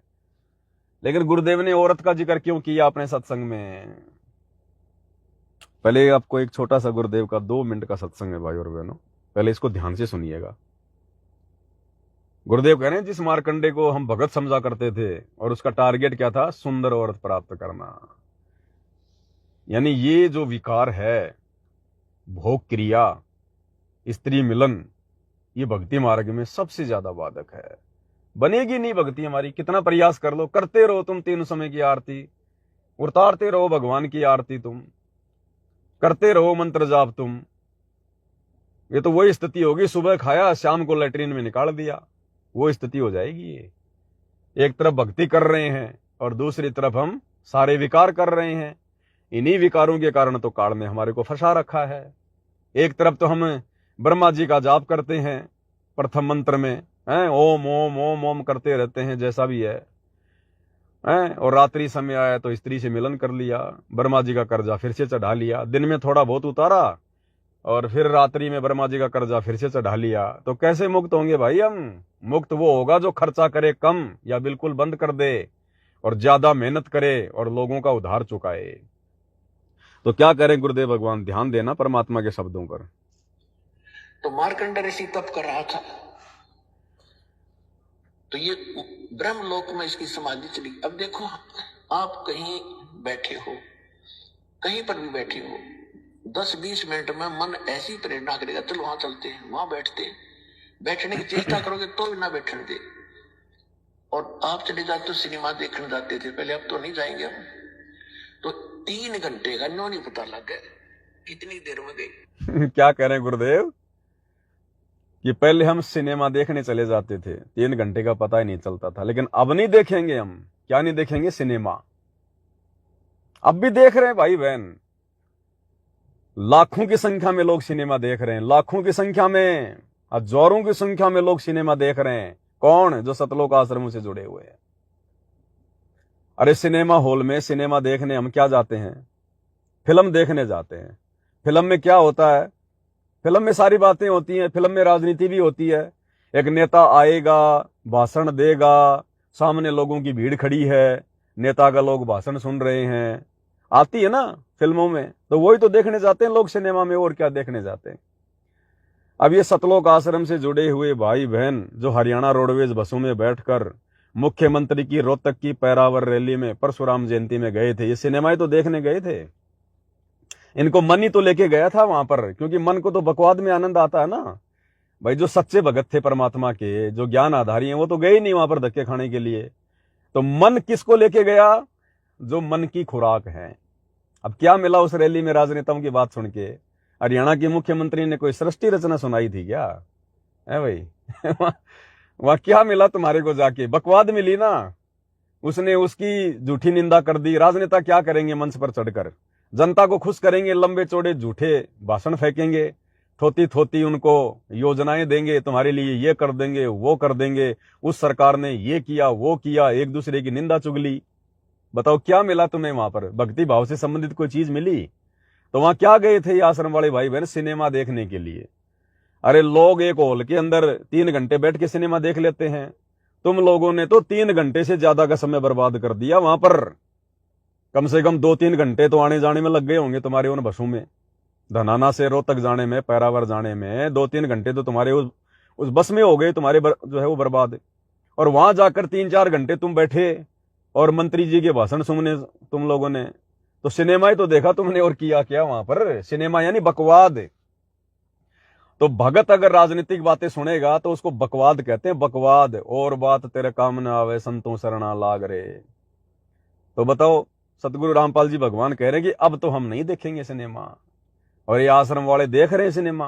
बसों में बैठ बैठ कर सिनेमा देखने जा रहे हैं रोहतक में, ये मुख्यमंत्री की रैली में।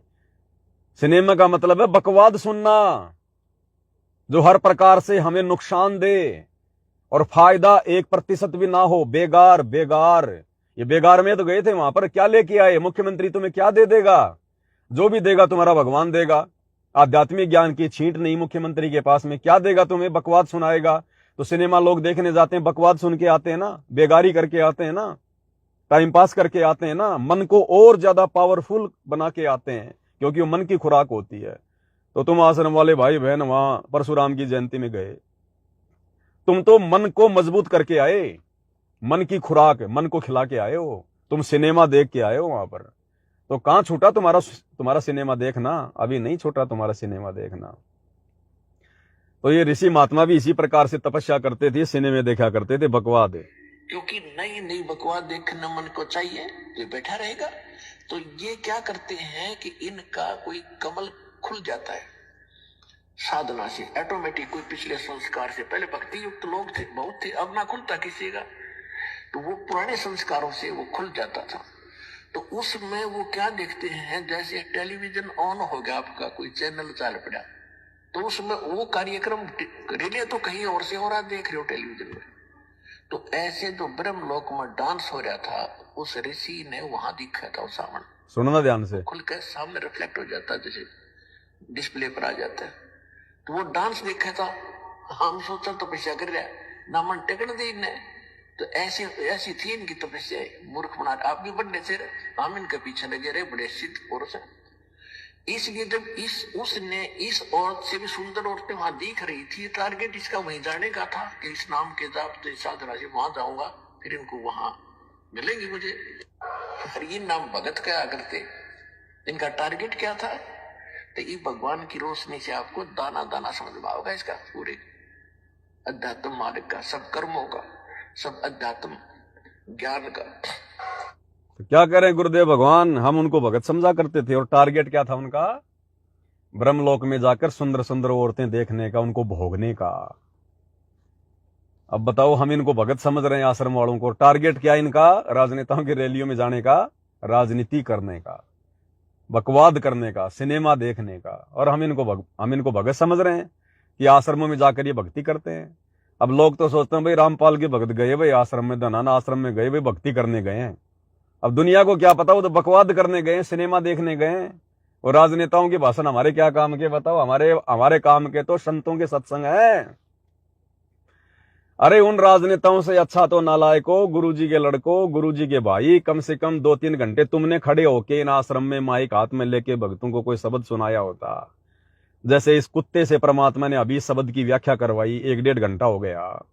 ऐसे तुम कोई शब्द खोल के बताते, कोई ज्ञान आधार से चर्चा करते, आत्मा मजबूत होती, मन नीचे गिरता, परमात्मा प्रसन्न होता, हमारी भक्ति बनती, आश्रम में आने का हमारा मतलब जो है, हमारा समय का जो है सदुपयोग होता है। और वहां जाके मंत्री की रैली में, पैरावर में, परशुराम जयंती में, एक तो तुमने आन उपासना करवा दी। परशुराम की जयंती में हमें गुरुजी ने मना किया ना कि हमें ऐसी जगह नहीं जाना जहां पर कोई समाधि है, हमने समाधि भी नहीं पूजनी। तो परशुराम की समाधि तो बनी हुई है पैरावर में, और क्या है वहां पर, हर साल उसकी जयंती मनाई जाती है। तो नालायको, तुमने तो समाधि पूजना कहां छोड़ा।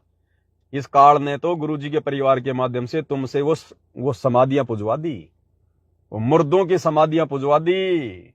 ऐसे ठगता ये काल भाई और बहनों, ऐसे सूक्ष्म चाल चलता ये। बताओ, मुर्दों से ती प्रीत लगावे, न जाने सतगुरु मेरे नू। जिंदा सतगुरु इतना बढ़िया ज्ञान दे रहा है, वो तो आश्रम में बैठ के सुना नहीं गया। अरे 2-3 घंटे आश्रम में बैठ के सत्संग सुनते मेरे भाई। वो मुर्दा पूजने चले गए वहां पर, मुर्दों से ती प्रीत लगावे। क्या दे दिया परशुराम ने तुम्हें, क्या दे दिया मुख्यमंत्री ने तुम्हें, अपनी मर्यादा तुड़वा के आगे भक्ति का सत्यानाश करवा के गुरुजी को नाराज करके। तो गुरुदेव ने कहा कि हम तो इस मार्कंडे जैसे को भगत समझा करते थे, और ये क्या देखते थे, बकवाद। इनका टारगेट क्या था, सुंदर सुंदर स्त्रियां प्राप्त करना। तो भाई और बहनों, संकेतों को समझना है, गुरु खोल के नहीं बताएगा। अगर गुरु खोल के बताने लग गया तो संगत भाग जाएगी, कोई नहीं टिकेगा। अब इन आश्रमों में नाम दीक्षा ले लेते हैं, अब ज्ञान को तो आधार बनाते नहीं, अपना टारगेट मोक्ष को बनाते नहीं, और एक ही लगन लग जाती है कि रमेणी करवाऊं बस। जब तक वो रमेणी नहीं हो जाती ना, शादी नहीं हो जाती, तब तक लड़कियों पे नजर रहती है, रमेणी करवाऊं, रमेणी करवाऊं।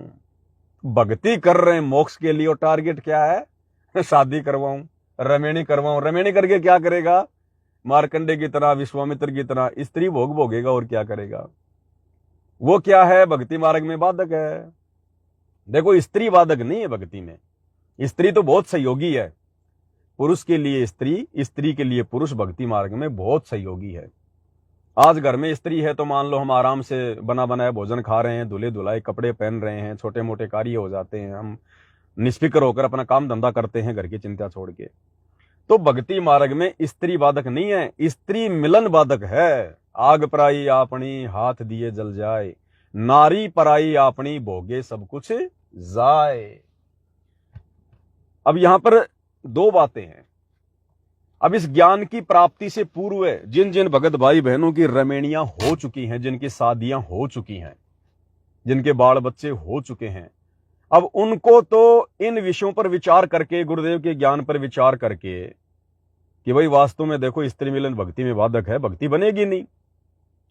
अब दिन में तो भक्ति कर रहा हूं, रात को सत्यानाश कर दिया भक्ति का। क्या भक्ति करी फिर हमने, 2 घंटे मेहनत करके तो हलवा बनाया, फिर उसमें 1 मुट्ठी बालू रेत की ठोक दी, खाएगा उसको कोई। तो हमें निर्विकार लोक को प्राप्त करने के लिए, निर्विकार परमात्मा को प्राप्त करने के लिए हमने भी निर्विकार बनना पड़ेगा। तो उसके लिए हमने भाई और बहनों इस कुकर्म को त्यागना पड़ेगा, अगर भक्ति सफल करनी है तो। नहीं तो भक्ति सफल नहीं होगी। करते रहो, परमात्मा तो जबरदस्ती करेगा नहीं, तुम्हें हाथ पकड़ के तो स्त्री भोग से दूर करेगा नहीं भगवान। भगवान का तो काम है ज्ञान देना। काल ने कहा था भगवान जबरदस्ती ना करना, केवल अपना ज्ञान समझाना। जो आपके ज्ञान को समझ के भगत बने, आप उसी को लेकर जाना। तो गुरु तो अपने एग्रीमेंट का पक्का भाई, गुरु ने ज्ञान दे दिया, हर प्रकार से हमारी आंखें खोल दी, समझा दिया, संकेत भी कर दिए, चेतावनी भी दे दी। तो जिन भगत भाई बहनों की सतगुरु की शरण में आने से पहले रमेणियां हो चुकी हैं, या जिन भगत भाई बहनों की सतगुरु की शरण में आने के बाद और इस प्रकार की बातें हमारे कानों में नहीं पड़ी, गुरु का ज्ञान हमें इतना समझ में नहीं आया, और हमारी शादी विवाह हो गया, रमेणी हो गई, और आज यदि हमें ये बातें सुनने को मिल रही हैं, ये निष्कर्ष हमारे सामने निकल के आ रहा है कि स्त्री मिलन यानी संभोग क्रिया सबसे बड़ी बाधक है भक्ति मार्ग में, तो उन भगत भाई बहनों ने विचार करना पड़ेगा कि मेरा टारगेट क्या है। मार्कंडे की तरह मेरा टारगेट केवल स्त्री भोग है या फिर मोक्ष प्राप्त करना है। अब आप कहोगे नहीं जी, मार्कंडे तो केवल स्त्री भोग करने का टारगेट था, उसका तो ब्रह्मलोक में जाने का। हमारा तो सतलोक में जाने का टारगेट, हमारा तो मोक्ष प्राप्त का टारगेट है। अरे वो महाब्रह्म लोक प्राप्त करना भी उनका मोक्ष होता था। जैसे कोई स्वर्ग की साधना कर रहा है तो उसका टारगेट क्या है, स्वर्ग में जाना, और वहां जाकर क्या करूंगा, फिर सारे भोग भोगूंगा। तो एक तरफ तो आप कह रहे हो कि हमारा टारगेट तो सतलोक जाने का है, मोक्ष प्राप्ति का है, और उस टारगेट में सबसे बड़ी बाधा क्या बताई गुरुजी ने? स्त्री मिलन की। भग भोग्या भग उपजय, और भग से बचा न कोई, जो कोई भग से बचे भगत कहावै सोई। अब गुरुदेव ने तो स्पष्ट कर दिया कि जब तक तुम स्त्री भोग में लगे रहोगे तुम एक भगत कहला ही नहीं सकते। चाहे तू कितना ही बड़ा भगत बन जा, कितना ही कुछ कर ले, चाहे तेरे को 20 साल हो गई हैं, जब तक तू स्त्री भोग कर रहा है तू भगत की श्रेणी में नहीं है। तो बताओ हमारा टारगेट क्या है फिर? अगर मोक्ष टारगेट है तो उस टारगेट में जो बाधक चीजें हैं उनसे तो दूर हटना पड़ेगा ना मैंने। तो वर्तमान में 90% संगत का टारगेट केवल स्त्री भोग है। स्त्री भोग, जिनको नाम मिल गया, सार नाम तक मिल गया है, जो बूढ़े बूढ़े हो गए, जिनके बच्चों की शादी हो गई, वो भी स्त्री भोग में लगे हुए हैं। खोपड़ी में सफेद बाल आ गए, वो भी पीछे नहीं हट रहे। बताओ 2020 खेलने में अभी भी उनको शर्म नहीं आती नालायकों को कि तुम्हारी तो उम्र हो गई कम से कम है, सफेद बाल आ गए, गुरुजी कहते हैं तुम्हारा चलने का समय आ गया। संकेत होता है ये, खोपड़ी में सफेद बाल आ गए, इसका मतलब है कि टिकट कटने वाली है, और उसके बाद भी 2020 खेल रहे हैं नालायक। तो मूर्खो, अब तो शर्म करो कम से कम। तुम्हारे बच्चों के ऊपर क्या असर पड़ेगा? वो बेटा बेटी जो देख रहे हैं, सब पता होता है उनको कि बाप अभी इस कुकर्म से दूर है कि नहीं है, चाहे तुम कितना ही अपने आप को शाना समझो। वो बेटा बेटी, वो पोता पोती सब समझते हैं भैया, ये कलयुग का पिछली पीढ़ी का चरण है। परमात्मा ने आवश्यकता से ज्यादा बुद्धि इंसान को दी है इस समय। आज 2 साल का बच्चा ढंग से कपड़े पहनना सीख जाता है, और पहले हम लोग 8-8, 9-9 साल के नंगे घूमे करता थे गांव में। तो आज परमात्मा ने सबको विशेष बुद्धि बख्शी है, सबको पता है क्या नहीं है। अंत में तुम्हारी क्या इज्जत रहेगी तुम्हारे बेटा बेटी के सामने, तुम्हारे पोता पोती के सामने? आज उनके सामने तुम छुप छुप के सारे उल्टे कुकर्म कर रहे हो अभी भी तुम, और अपने आप को शतनामी कह रहे हो, अपने आप को सारनामी कह रहे हो, संत रामपाल जी का भगत कह रहे हो, और ये कौवे वाले सारे उल्टे कर्म कर रहे हैं। तो हंस कैसे बनेंगे हम? कौवा कर्म करके आदमी हंस नहीं बन सकता, और हंस बने बिना हम सतलोक नहीं जा सकते। तो जिन भाई बहनों को मान लो ज्ञान नहीं था, या गुरुजी की शरण में आने से पहले जिनकी शादी हो गई, रमणी हो गई, अरे वो तो कम से कम थोड़ा बहुत विचार करो, पीछे हटो। और जिन आत्माओं को ये प्रवचन सुनने को मिल रहे हैं, ये अध्यात्म के निष्कर्ष सुनने को मिल रहे हैं, और वो जानबूझकर अगर फटे में टांग अड़ाना चाहते हैं, तो ये उनकी महामूर्खता है, ये उनकी गलती है।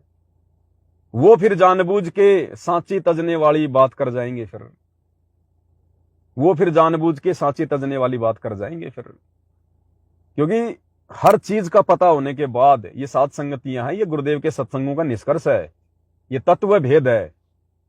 और भाई और बहनों, इस तत्व भेद को प्राप्त करने के बाद कि क्या अच्छा है क्या बुरा है, कहां फंसेंगे कहां बचेंगे, उसके बाद अगर हम स्त्री मिलन के चक्कर में पड़ रहे हैं, रमणी के चक्कर में पड़ रहे हैं, शादी के चक्कर में पड़ रहे हैं, फिर हमसे बड़ा मंद बुद्धि महामूर्ख संसार में कोई नहीं है फिर।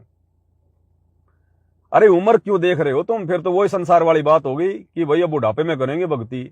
अब भगत भी ये सोच रहे अभी तो मैं जवान हूं, अभी तो रमणी करूंगा, अभी तो मेरी उम्र बहुत है, फिर मैं भक्ति कर लूंगा। हाँ, फिर तो तूने भक्ति कर ली, फिर तो तूने तोड़ दिया किला, जब तू आज ही नहीं तोड़ पा रहा। तो कम से कम उन भगत भाई बहनों को तो विचार करना चाहिए, इस रोग को अपने से दूर रखना चाहिए। जानबूझकर अपना पैर जंजीरों में ना फंसाओ भाई। न जाने कब तुम्हारी टिकट कट जाए, कब सतगुरु यहां से चला जाए, कब क्या काल का दाव लग जाए, कोई भरोसा है क्या? अरे ये टारगेट थोड़ी हमारा मार्कंडे की तरह स्त्री भोग करना, रमणी करना, शादी करना, यही टारगेट है क्या? फिर सतगुरु के सत्संग क्या खाक सुन रहे हैं हम? फिर हमारा टारगेट क्या है? तो भाई और बहनों, जो चीज सबसे ज्यादा बाधक है उसी चीज को हम अपना मुख्य टारगेट मान रहे हैं। तो मोक्ष वाला टारगेट तो बहुत चौथे नंबर पे है, फिर चौथे नंबर पे। तो बात ऐसे बनेगी नहीं फिर हमारी। इसलिए तो परमात्मा कहते हैं, ये संसार विघन की घाटी, कोई निकलेगा बिरला सूर। होकापुर में काग मिले दिन दोई रे, अरबों में कोई हंस हमारा होई रे। ये संसार विघन की घाटी, निकलेगा बिरला सूर। दास गरीब कह नर लोई, सतगुरु को चीने बिरला कोई। सतगुरु को प्राप्त करने के लिए, सतगुरु को प्रसन्न करने के लिए हमने सतगुरु जैसा बनना पड़ेगा। सतगुरु ने एक भूमिका निभाई। हालांकि परमात्मा तो इन विषय विकारों से दूर होते हैं, लेकिन लीला परमात्मा हमारी आंखों को धोखा देकर कुछ भी कर सकता है।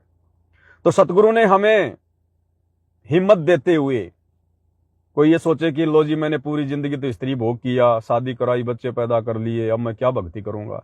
तो गुरु हमें शिक्षा देता है कि भाई देखो, मैंने भी भक्ति लेने से पहले शादी करवाई, मेरे बच्चे हुए, फिर मुझे गुरु मिला, सच्चा ज्ञान मिला, और जिस दिन मुझे गुरु ज्ञान मिला उसी दिन से मैंने बुराई को छोड़ दिया। तो गुरु ने भी एक आम व्यक्ति की भूमिका करके दिखाई हमें कि मन को छोटा मत करना, जब तक ज्ञान नहीं है तब तक कोई बात नहीं, परमात्मा माफ करता है, लेकिन ज्ञान होने के बाद यदि हम बुराइयों से दूर नहीं हटेंगे, बकवादों को नहीं छोड़ेंगे, फिर हमारी बात नहीं बन पाएगी। तो हमने गुरु को प्राप्त करने के लिए, सतलोक को प्राप्त करने के लिए गुरु जैसा बनना पड़ेगा। क्या हमारे गुरुदेव सतगुरु रामपाल जी भगवान ने नाम उपदेश लेने के बाद ये कुकर्म किया? पूछ लेना कभी अपनी अनारो माई से जाके, पूछ लेना, वो खुद ही कह देगी कि भाई कितने वर्षों से परमात्मा दूर हैं, उन्होंने मुझे अपनी बेटी की तरह बना लिया था। हालांकि वो सतगुरु रामपाल जी को अपना बाप नहीं बना पाई, नहीं समझ पाई, लेकिन सतगुरु रामपाल जी ने तो उसी दिन से उसको अपनी बेटी मान लिया था। उस कुकर्म से परमात्मा, हालांकि कुकर्म तो नहीं कह सकते, लेकिन एक सांसारिक दृष्टि से आप लोगों को बताया जा रहा है, परमात्मा ने एक लीला करके दिखाई, स्त्री भोग की। ठीक है, उन्होंने किया नहीं, लेकिन वो तो समर्थ है, जानी जान है, परमात्मा क्या नहीं कर सकता। बिना प्राण के परमात्मा शरीर चला दे। धर्मदास को परमात्मा उसकी आत्मा निकाल के सतयुग लेके गए, 3 दिन तक उसकी आत्मा उसके शरीर में नहीं थी, लेकिन उसका दिल चल रहा था, धड़कनें चल रही थी परमात्मा के आशीर्वाद से। दादू जी को परमात्मा 3 दिन तक सतलोक लेकर गए, पीछे से उनका शरीर चल रहा था, आत्मा उनकी जो है वहां थी, ऊपर रूहानी मंडलों को देख रही थी, और उनकी जो हार्ट बीट थी वो चल रही थी। तभी तो नहीं फूका उनको, नहीं तो 3 दिन में फूक डालते उनको। तो ये परमात्मा है, कुछ भी कर सकता है। ये परमात्मा हर कर्म से न्यारा है, हर कर्म करवा देता है, हर कर्म से न्यारा है ये। जब ये काल भगवान कहता है कि मैं इनमें नहीं हूं, ब्रह्मा विष्णु महेश में, लेकिन मैं ही सारे कर्म करवाता हूं तीनों गुणों के प्रभाव से, तो ये परमात्मा है, ये स्वयं निर्विकार है, निर्विषम परमात्मा है, लेकिन इनकी लीला अजब गजब है भाई और बहनों। तो इस प्रकार से परमात्मा ने एक लीला करके दिखाई कि नालायकों, जब से मैंने गुरु बनाया, नाम दीक्षा ली, मुझे ज्ञान हुआ, मैंने ये कुकर्म त्याग दिया, मैंने छोड़ दिया। तो आप और हमने अगर गुरु जैसा बनना है, आप और हमने यदि सतलोक प्राप्त करना है, मोक्ष प्राप्त करना है, तो गुरु हमें एक भगत की भूमिका करके दिखा रहे हैं कि एक सच्चा भगत कैसा होता है, मोक्ष प्राप्त करने योग्य भगत के क्या लक्षण होते हैं। तो भाई वैसा बनना पड़ेगा। जिसने अपने गुरुजी के इस लीला में जीवन को, भगत वाले जीवन को जो भूमिका वो कर रहे हैं, अगर इस जीवन को समझ लिया, बस यही सबसे मेन चीज है, उस भगत का मोक्ष निश्चित है। जो अपने गुरुदेव के लीला में भगत वाले जीवन को समझकर जो उनको फॉलो करने लग गया, जो उनके पद चिन्हों पर चलना शुरू हो गया, वही भगत मोक्ष प्राप्त कर पाएगा। हमारा गुरु आज देश दुनिया की हर बकवाद से दूर है, हर बकवाद से। गुरु तो कभी किसी राजनीतिक रैली में नहीं गया। क्या गुरु जी के समय परशुराम की जयंती नहीं मनाई जाती थी? क्या गुरु के समय जाट अपनी धर्मशाला नहीं बनाया करते थे? क्या गुरु जी के समय चुनाव नहीं हुआ करते थे? क्या गुरु जी के समय जाट आरक्षण नहीं हुए थे? क्या गुरु ने कोई सहयोग किया?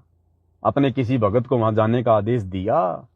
तो गुरुजी का परिवार क्या गुरुजी से भी ज्यादा समझदार हो गया क्या? ये संगत आज ज्यादा समझदार हो गई क्या? तो भाई और बहनों, ये तो जबरदस्ती पाव चणों के लालच में या बंदरवाड़ी मूठ हुई, पाव चणों के लालच में, ये राजनीति के लालच में गुरु का परिवार अपना खुद का हाथ भी उस मटके में फंसा रहा है, और बेचारी संगत का भी फंसा रहा है। तो ये हम सत्सेवकों के ऊपर कोई विशेष दया है, विशेष मेहर है। छप्पर फाड़, हम नाम सुनते थे ना कि छप्पर फाड़ दया होती है ऊपर वाले की, तो ऊपर वाला तो धरती पे आ गया सतगुरु रामपाल जी, और ये छप्पर फाड़ दया, छप्पर फाड़ दया ये थोड़ी कि कोई घर में कोई लाख रुपए आ गए, करोड़ आ गए, फैक्ट्री लगा ली, ये तो बेफालतू की बकवाद। छप्पर फाड़ दया भक्ति, सत भक्ति, गुरु की पहचान, मर्यादित भक्ति, ये है छप्पर फाड़ दया। ये दया किसी के ऊपर नहीं होती, ब्रह्मा विष्णु महेश पे भी ये दया नहीं है, यहाँ के राजा महाराजा पे भी ये दया नहीं है, जो दया गुरुदेव ने आज आप और हमारे ऊपर कर दी। हमें असंख्य कष्टों से परमात्मा ने इस जन्म में हमारे ऊपर जो कष्ट आने थे पहाड़ जैसे, वो भी टाल दिए, और आगे आने वाले जन्मों में 84 लाख योनियों में जो हमारे ऊपर कष्ट आने थे उनको परमात्मा काट देंगे हमारा मोक्ष करके। तो ये है सबसे बड़ी छप्पर फाड़ दया, इससे बड़ी दया कुछ नहीं है। ये आज थोड़ा बहुत सुख सुविधा भोग के जो अपने आप में फन्ने खाबने फिर रहे हैं, ये राजा महाराजा मंत्री संतरी, ये क्रिकेटर फिरकेटर, पैसे वाले धनी लोग, व्यापारी, अगले जन्मों में गधे के मुंह लगेंगे। क्या रहा इनके पास में, कहाँ गए इनके ठाट बाट, इनकी गाड़ियां, इनके महल, इनका बिजनेस है। और आप और हम भले आज कुछ भी नहीं है, लेकिन हमारे पास में भक्ति धन है। इस धन को प्राप्त करके हम सदा सदा के लिए वो ठाठ, वो सुख भोगेंगे जो सुख यहाँ का राजा शौपन में भी नहीं भोग सकता। यहाँ के ब्रह्मलोक में भी वो सुख नहीं है, छींट भी नहीं है उस सुख की जो सुख हम सतलोक में जाके भोगेंगे। तो सबसे बड़े धनी, सबसे बड़े राजा महाराजा तो आप और हम हैं, परमात्मा के बच्चे। तो भाई और बहनों, हमने दुनिया देख के नहीं चलनी है। गुरुदेव कहते हैं कि संसार की तरफ से आंख मींचलो। तो संसार की तरफ से आंख मींचने का मतलब है किसी भी प्रकार के लोभ लालच में मत आओ, लोगों की बड़ी बड़ी गाड़ियां देख के अपने मन को मत ललचाओ, लोगों की धन संपत्ति को देखकर, कार कोठियों को देखकर अपने मन में कोई लोभ लालच पैदा मत करो। परमात्मा कहते हैं देख पराई चौपड़ी मत ललचावे जी, और लुखी सूखी खा के ठंडा पानी पी। देख पराई चौपड़ी, चौपड़ी क्या होती है? जैसे रोटी में घी रख कर उसको चौपड़ा जाता है, दो रोटियों के बीच में घी रखते हैं, उसको कहते हैं रोटी चौपड़ना। तो परमात्मा कहते हैं देख पराई चौपड़ी, यानी दूसरे की चुपड़ी हुई रोटी देखकर, चुपड़ी हुई रोटी मतलब दूसरे की धन संपत्ति देखकर, दूसरे के ठाट बाट देखकर, गाड़ी घोड़ियां फैक्ट्रियां देखकर अपना मन मत ललचा, मन में लोभ लालच पैदा मत कर, निराश मत हो। देख पराई चौपड़ी मत ललचावे जी, और लुखी सूखी खाए के ठंडा पानी पी। लुखी सूखी यानी जैसा तेरे को परमात्मा ने दे रखा तेरे भाग्य के अनुसार, बाल बच्चा घर परिवार जैसा भी तेरे को दे रखा भगवान ने, कहते हैं लुखी सूखी खाए कर, जो तेरे भाग्य में है उसी में संतोष कर, और ठंडा पानी पी यानी शांति से जीवन जी, अपनी भक्ति कर। जब तू चाहेगा चौपड़ी तो बहुत करेगा पाप। अगर तू दूसरे की देखा देखी रीस करेगा, उनके जैसा बनने का प्रयास करेगा जो तेरे भाग्य में है नहीं, फिर तू पाप करेगा, पाप। फिर क्या करेगा? पैसे कमाने के लिए 2 नंबर के काम करेगा, दुनिया भर की बकवादे सोचेगा, उसको ठगूं, उसका ले लूं, ये ले लूं, वो कर लूं। तो मालिक कहते हैं जय तू चावे चौपड़ी बहुत करेगा पाप। तो भाई और बहनों, आज गुरुदेव ने हमें इतना ज्ञान, इतना जबरदस्त ज्ञान, हीरे जैसा निर्मल ज्ञान परमेश्वर ने हमें इसीलिए दिया है कि हम दुनिया भर की चिकनी चुपड़ी देखकर अपना मन ना ललचाएं। अरे सबसे बड़ा चिकना चुपड़ा हमारा गुरु है। हमारे गुरु से बढ़कर क्या चिकनी चुपड़ी है दुनिया में? है कोई सेठ हमारे गुरुजी से बढ़कर? ये बड़े बड़े सेठ भी हमारे गुरुजी का गुणगान करते हैं। सावड़सा सेठ, कौन था सावड़सा सेठ? श्री कृष्ण रूप में हमारा गुरु भगवान ही तो था, सतगुरु रामपाल जी भगवान ही तो था, जिसने नरसिंह जी की हुंडी डाली थी, सावड़सा सेठ बन के आया था। तो तेरे बड़े बड़े उद्योगपति, तेरे प्रधानमंत्री भी सावड़सा सेठ के मंदिर में जाते हैं। तो कौन है सबसे बड़ा सावड़सा सेठ? सबसे बड़ा धनपति हमारा गुरु भगवान है, जिसने 21 ब्रह्मांड भीख में दे रखा है। इस काल को 21 ब्रह्मांड भीख में दे रखा है, और इसी 21 ब्रह्मांड में ये सारे राजा महाराजा, अनिल अंबानी, एलन मस्क, फलाना दिखना, अरबपति खरबपति सब यही तो पड़े। तो ये तो सब हमारे गुरुदेव के द्वारा दी गई भीख पे अपना जीवन यापन कर रहे हैं। बताओ, अरे राजा अगर किसी को अगर भीख में कोई 1 करोड़ रुपया दे दे, तो राजा का बेटा उन 1 करोड़ रुपयों पे कोई नजर रखेगा क्या? उस 1 करोड़पति से राजा का बेटा मांगेगा क्या? नहीं मांगेगा ना। तो देश दुनिया को ये किसने दिया है? संपत्ति, उनके संस्कार के अनुसार, उनकी भक्ति के अनुसार। 21 ब्रह्मांड में ये ब्रह्मा विष्णु महेश के पद, ये संपत्ति किसने दी? हमारे बाप ने, सतगुरु रामपाल जी भगवान ने, जगत सेठ ने। तो हमारे बाप ने तो भिखारियों को भीख में दे रखी है चीजें, और हम हैं उसके बेटे, तो हम तो इनकी तरफ देखेंगे भी नहीं। जब हमारा बाप इतना धनी है, जब हमारा बाप दूसरों को इतना धनवान बना सकता है, तो हम तो उसके बेटे हैं, हम उसकी तरफ थोड़ी देखेंगे। हमारे बाप के पास तो खजाना भरा है। लूटने वाला चाहिए, लूटने का तरीका आना चाहिए। लूटने का तरीका है बाप को खुश करना, और बाप खुश होगा मर्यादित भक्ति से। फिर देखना ये दुनिया वाले तो कुछ नहीं होंगे हमारे सामने, और अंत में तो परमात्मा फिर सतलोक में बैठा देगा। वहां का तो कहना है क्या, ये जीव वहां का तो बखान ही नहीं कर सकती, कल्पना ही नहीं कर सकते। ऐसे ठाठ बाट, ऐसे सुख है उस सतलोक में, हमारे बाप के राज दरबार में। तो भाई और बहनों, जी तो करता है लगे रहे इसी प्रकार से, लेकिन भक्तों के पार्सल तैयार करने हैं। थोड़ी पुस्तकें कम पड़ गई, पुस्तकें लाने जा रहा हूँ। सारे काम बैलेंस बना के चलेंगे धीरे धीरे। अब रात्रि 9 बजे भी लाइव आना है, उस पर भी परमात्मा घंटे 2 घंटे चर्चा करवाएंगे। तो परमेश्वर के आशीर्वाद से दास आज का लाइव यही समाप्त करता है, और रात्रि 9 बजे सभी भगत भाई बहन लाइव जुड़िएगा। और ये मत देखा करो भाई और बहनों कि भाई पवन, जैसे बहुत सारे होते हैं, कुछ एक नालायक भगत अंध भगत होते हैं, पवन दास ने चश्मा लगा ली, पवन दास ने चश्मा, अरे चश्मा ये तो है अरे क्या है यार ये है। अब ये चश्मा दिखाई दे रही है पवन दास को, पवन दास इस जो है मतलब 25 लाख की गाड़ी में बैठा, ये दिखाई नहीं दे रही, इसके ऊपर कोई कुछ नहीं बोलता, बस ये चश्मा को लेकर पवन दास ने चश्मा लगा ली।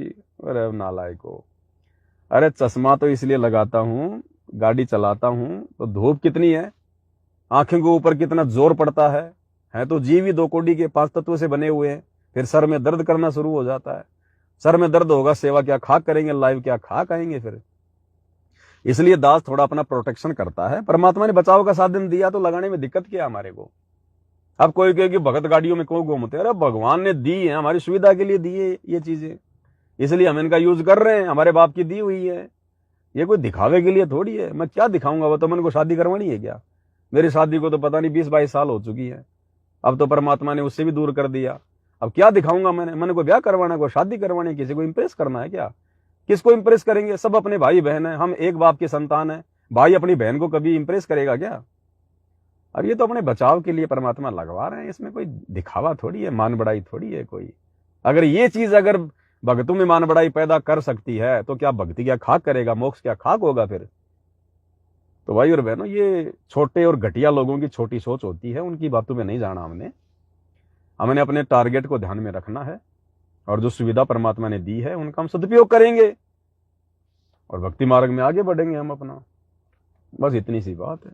सभी भगत भाई बहन लाइव जुड़िए, काल की बातों पे ध्यान ना दीजिए, काल स्वयं नहीं आएगा, आपके आसपास आपके घर परिवार, आपके भगत भाई बहन जो अनुपदेशी हैं या जो ज्ञान से परिपूर्ण नहीं है, उन्हीं में कुप्रेरणा करके आप लोगों को डगमग करने का प्रयास करेगा। तो किसी की तरफ मत देखो, आंख बंद कर लो। भगत भाई बहन भी अपने नहीं होते, ध्यान रख लेना। भगत भाई बहन आपस में ज्ञान आधार से चल के एक दूसरे का सहयोग करके अपने कर्म बना सकते हैं। अगर जरा भी अगर दिमाग घूम गया ना, वो भगत फिर उसके लिए बाधक बन जाएगा। तो भक्तों से भी ज्यादा यारी दोस्ती रिश्तेदारी नहीं, केवल मतलब से मतलब, इससे ज्यादा नहीं कुछ भी। इस दास को तो परमात्मा ने हर चीज से परिपूर्ण कर रखा है, गाड़ी पैसे हर चीज दे रखी है, समय दे रखा भगवान ने। मैं चाहूं तो रोजाना हर भक्तों के घर पे जाऊं। कभी देखा इस पवन दास को आपने किसी भगत के घर पर जाते हुए? 2 दिन वहां गया, 3 दिन वहां गया, देखा कभी? पहले भी केवल 7 संगतियों में जाता था, और जब से 7 संगतियां बंद हुई हैं 2-2.5 साल से, ये दास किसी के घर गया क्या कभी घूमने फिरने के लिए? चलो टाइम पास के लिए जो है वहां पे हो लेते हैं, गया कभी? देखा कभी आपने? जबकि मेरे पास तो इतने फोन आते हैं, भगत जी डीजल भी हम डलवा देंगे गाड़ी में, भगत जी आप चिंता ना करो, आ जाओ आप। हम दास नहीं जाता कहीं भी। हाँ, जहां परमात्मा प्रेरणा करेगा, कोई सेवा होगी, कोई काम होगी तो अवश्य जाएंगे, 100 बार जाएंगे, लेकिन फालतू में टाइम पास के लिए नहीं। क्योंकि हमने हमारा मेन टारगेट ध्यान में रखना है, गुरुजी को प्रसन्न करना है। हमें कोई ना देखे, भक्तों को नहीं पता मेरे दिमाग में क्या चल रही है, मेरे दिल में क्या चल रहा है, लेकिन मेरा बाप, मेरा सतगुरु तो जानता है ना। वो तो पल पल साथ में है हर एक के, वो तो देख रहा है सब कुछ। अंतर्यामी अंतर्यामी है वो, अंतर्यामी कैसे होता है ये भयम निकाल देना। कई लोग कहते हैं कि भाई भगवान अंतर्यामी कैसे हुआ? भगवान साकार है तो साकार भगवान अंतर्यामी कैसे होगा? साकार तो दिखाई दे रहा है, वो तो बाहर है, फिर वो आदमी के अंदर की बातें कैसे जानेगा? तो गुरुदेव ने उदाहरण दिया कि नालायकों, जिस प्रकार एक अल्ट्रासाउंड की मशीन होती है, एक्सरे मशीन होती है, वो साकार होती है, और वो अल्ट्रासाउंड की मशीन उस माई के पेट में जाके बता देती है ये लड़का है या लड़की है। वो एक्सरे मशीन शरीर के अंदर की फोटो ले लेती है, क्या रोग है क्या रोग नहीं है। अरे जब इंसान के द्वारा बनाई गई एक मशीन अंतर्यामी हो सकती है, तो भगवान जिसने इंसान को बनाया, मशीनें बनाने के लिए इंसान को बुद्धि दी, क्या वो भगवान नहीं बता सकता कि तुम्हारे अंदर क्या चल रहा है? ये कंप्यूटर, ये शरीर किसने बनाया? चोला किसने बनाया? 5 तत्व की ये गुदड़ी किसने बनाई? सतगुरु रामपाल जी भगवान ने, अंतर्यामी परमात्मा ने। तो क्या वो नहीं जानता हमारे अंदर क्या चल रहा है? हमारी वो तो ना बोलने वाली बातों को भी समझता है, हमारे मन में क्या चल रहा है वो भी परमात्मा जानता है। जब एक अल्ट्रासाउंड की मशीन बता देती है कि पेट में लड़का या लड़की है, वो मशीन अंतर्यामी है, तो सतगुरु रामपाल जी भगवान ये तो परमात्मा है, ये तो जानी जान है, ये क्या नहीं बता सकते? ये तो घट में बैठे हुए हैं। तो ऐसे सतगुरु अंतर्यामी होता है, उससे कुछ छुपाया नहीं जा सकता। जैसे अल्ट्रासाउंड की मशीन से कुछ छुपाया नहीं जा सकता, एक्सरे मशीन से छुपाया नहीं जा सकता। आपके शरीर को चीर के अंदर की सारी चीजें आपको वो अल्ट्रासाउंड की मशीन बता देती है। तो सतगुरु क्या नहीं बता देगा, इस घट में क्या चल रहा है, खोपड़ी में क्या चल रहा है, हमारे विचारों में क्या चल रहा है। उसने तो सब कुछ बनाया है, सारे जहां को रचा है। उससे बढ़कर तो दूसरा कोई सर्वशक्तिमान अंतर्यामी जानी जान है ही नहीं। तो भाई और बहनों, इस प्रकार से हमने दृढ़ विश्वास करके अपने गुरु जी पर कि हमारा गुरु हमारे जैसा इंसान नहीं है, हमारे जैसा व्यक्ति नहीं है, मानुष नहीं है, ये परमात्मा है, परमेश्वर है। अब हम मनुष्य को समझाने के लिए मनुष्य तो बन के आएगा, परमात्मा तो जो है मतलब हाथी बन जाए। अब हम क्या समझेंगे हाथी की भाषा? और हाथी अगर इंसान की भाषा बोलने लग जाए तो भी हम उसको भगवान नहीं मान सकते कि ये कैसा भगवान हो गया, तो कोई चमत्कार हो सकता कोई? इसलिए भगवान ऐसी लीला करता है और अपनी लीला को समझाने के लिए अपना ज्ञान देता है, और जो ज्ञान को समझ जाएगा वही परमात्मा को प्राप्त करने योग्य होता है। तो आज के लाइव में केवल इतना ही। परमात्मा हम सबको सद्बुद्धि दें। रात्रि 9 बजे सभी भगत भाई बहन लाइव जुड़े और अपने मंत्र संत्र वगैरह सभी भाई बहन गुरुदेव के आशीर्वाद से करते रहें। भक्ति प्रथम है, भक्ति से बढ़कर कुछ नहीं है। हमारी मुक्ति हमारी परमात्मा के द्वारा दी गई भक्ति से होगी। तो अपने मंत्र जाप करना भाई बहन ना भूलें। गुरुदेव के आशीर्वाद से खाते पीते उड़ते बैठते या बैठकर समय मिले, ध्यान लगाकर समय मिले, जैसे भी हो, तीनों समय की आरती अपनी परमात्मा के आशीर्वाद से अपना करें। इसी प्रकार से हम परमेश्वर के चरणों में बने रहें। ये क्या कि लाइव आना, वीडियो बनाना, ये तो आत्मा को रिचार्ज करना है भाई और बहनों। थोड़ा हिम्मत, थोड़ी सी दृढ़ता, ताकि हम भक्ति को दृढ़ता के साथ करें, गुरु जी पर विश्वास बना रहे। इसलिए परमात्मा ये लाइव वगैरह दास को प्रेरणा कर देते हैं। तो लाइव तो केवल भक्ति में सहायक है, बाकी मेन जो हमारी खुराक है वो गुरु जी के द्वारा दी गई भक्ति है, 500 यज्ञ है, तीनों समय की आरती है और सुमरण है। तो उस चीज को हम कभी ना भूलें। जब भी दाव लग जाए बिल्कुल ठोक दें डुंडा। तो आज के वीडियो में केवल इतना ही। बंदी छोड़। सतगुरु रामपाल जी परमेश्वर जी की जय हो।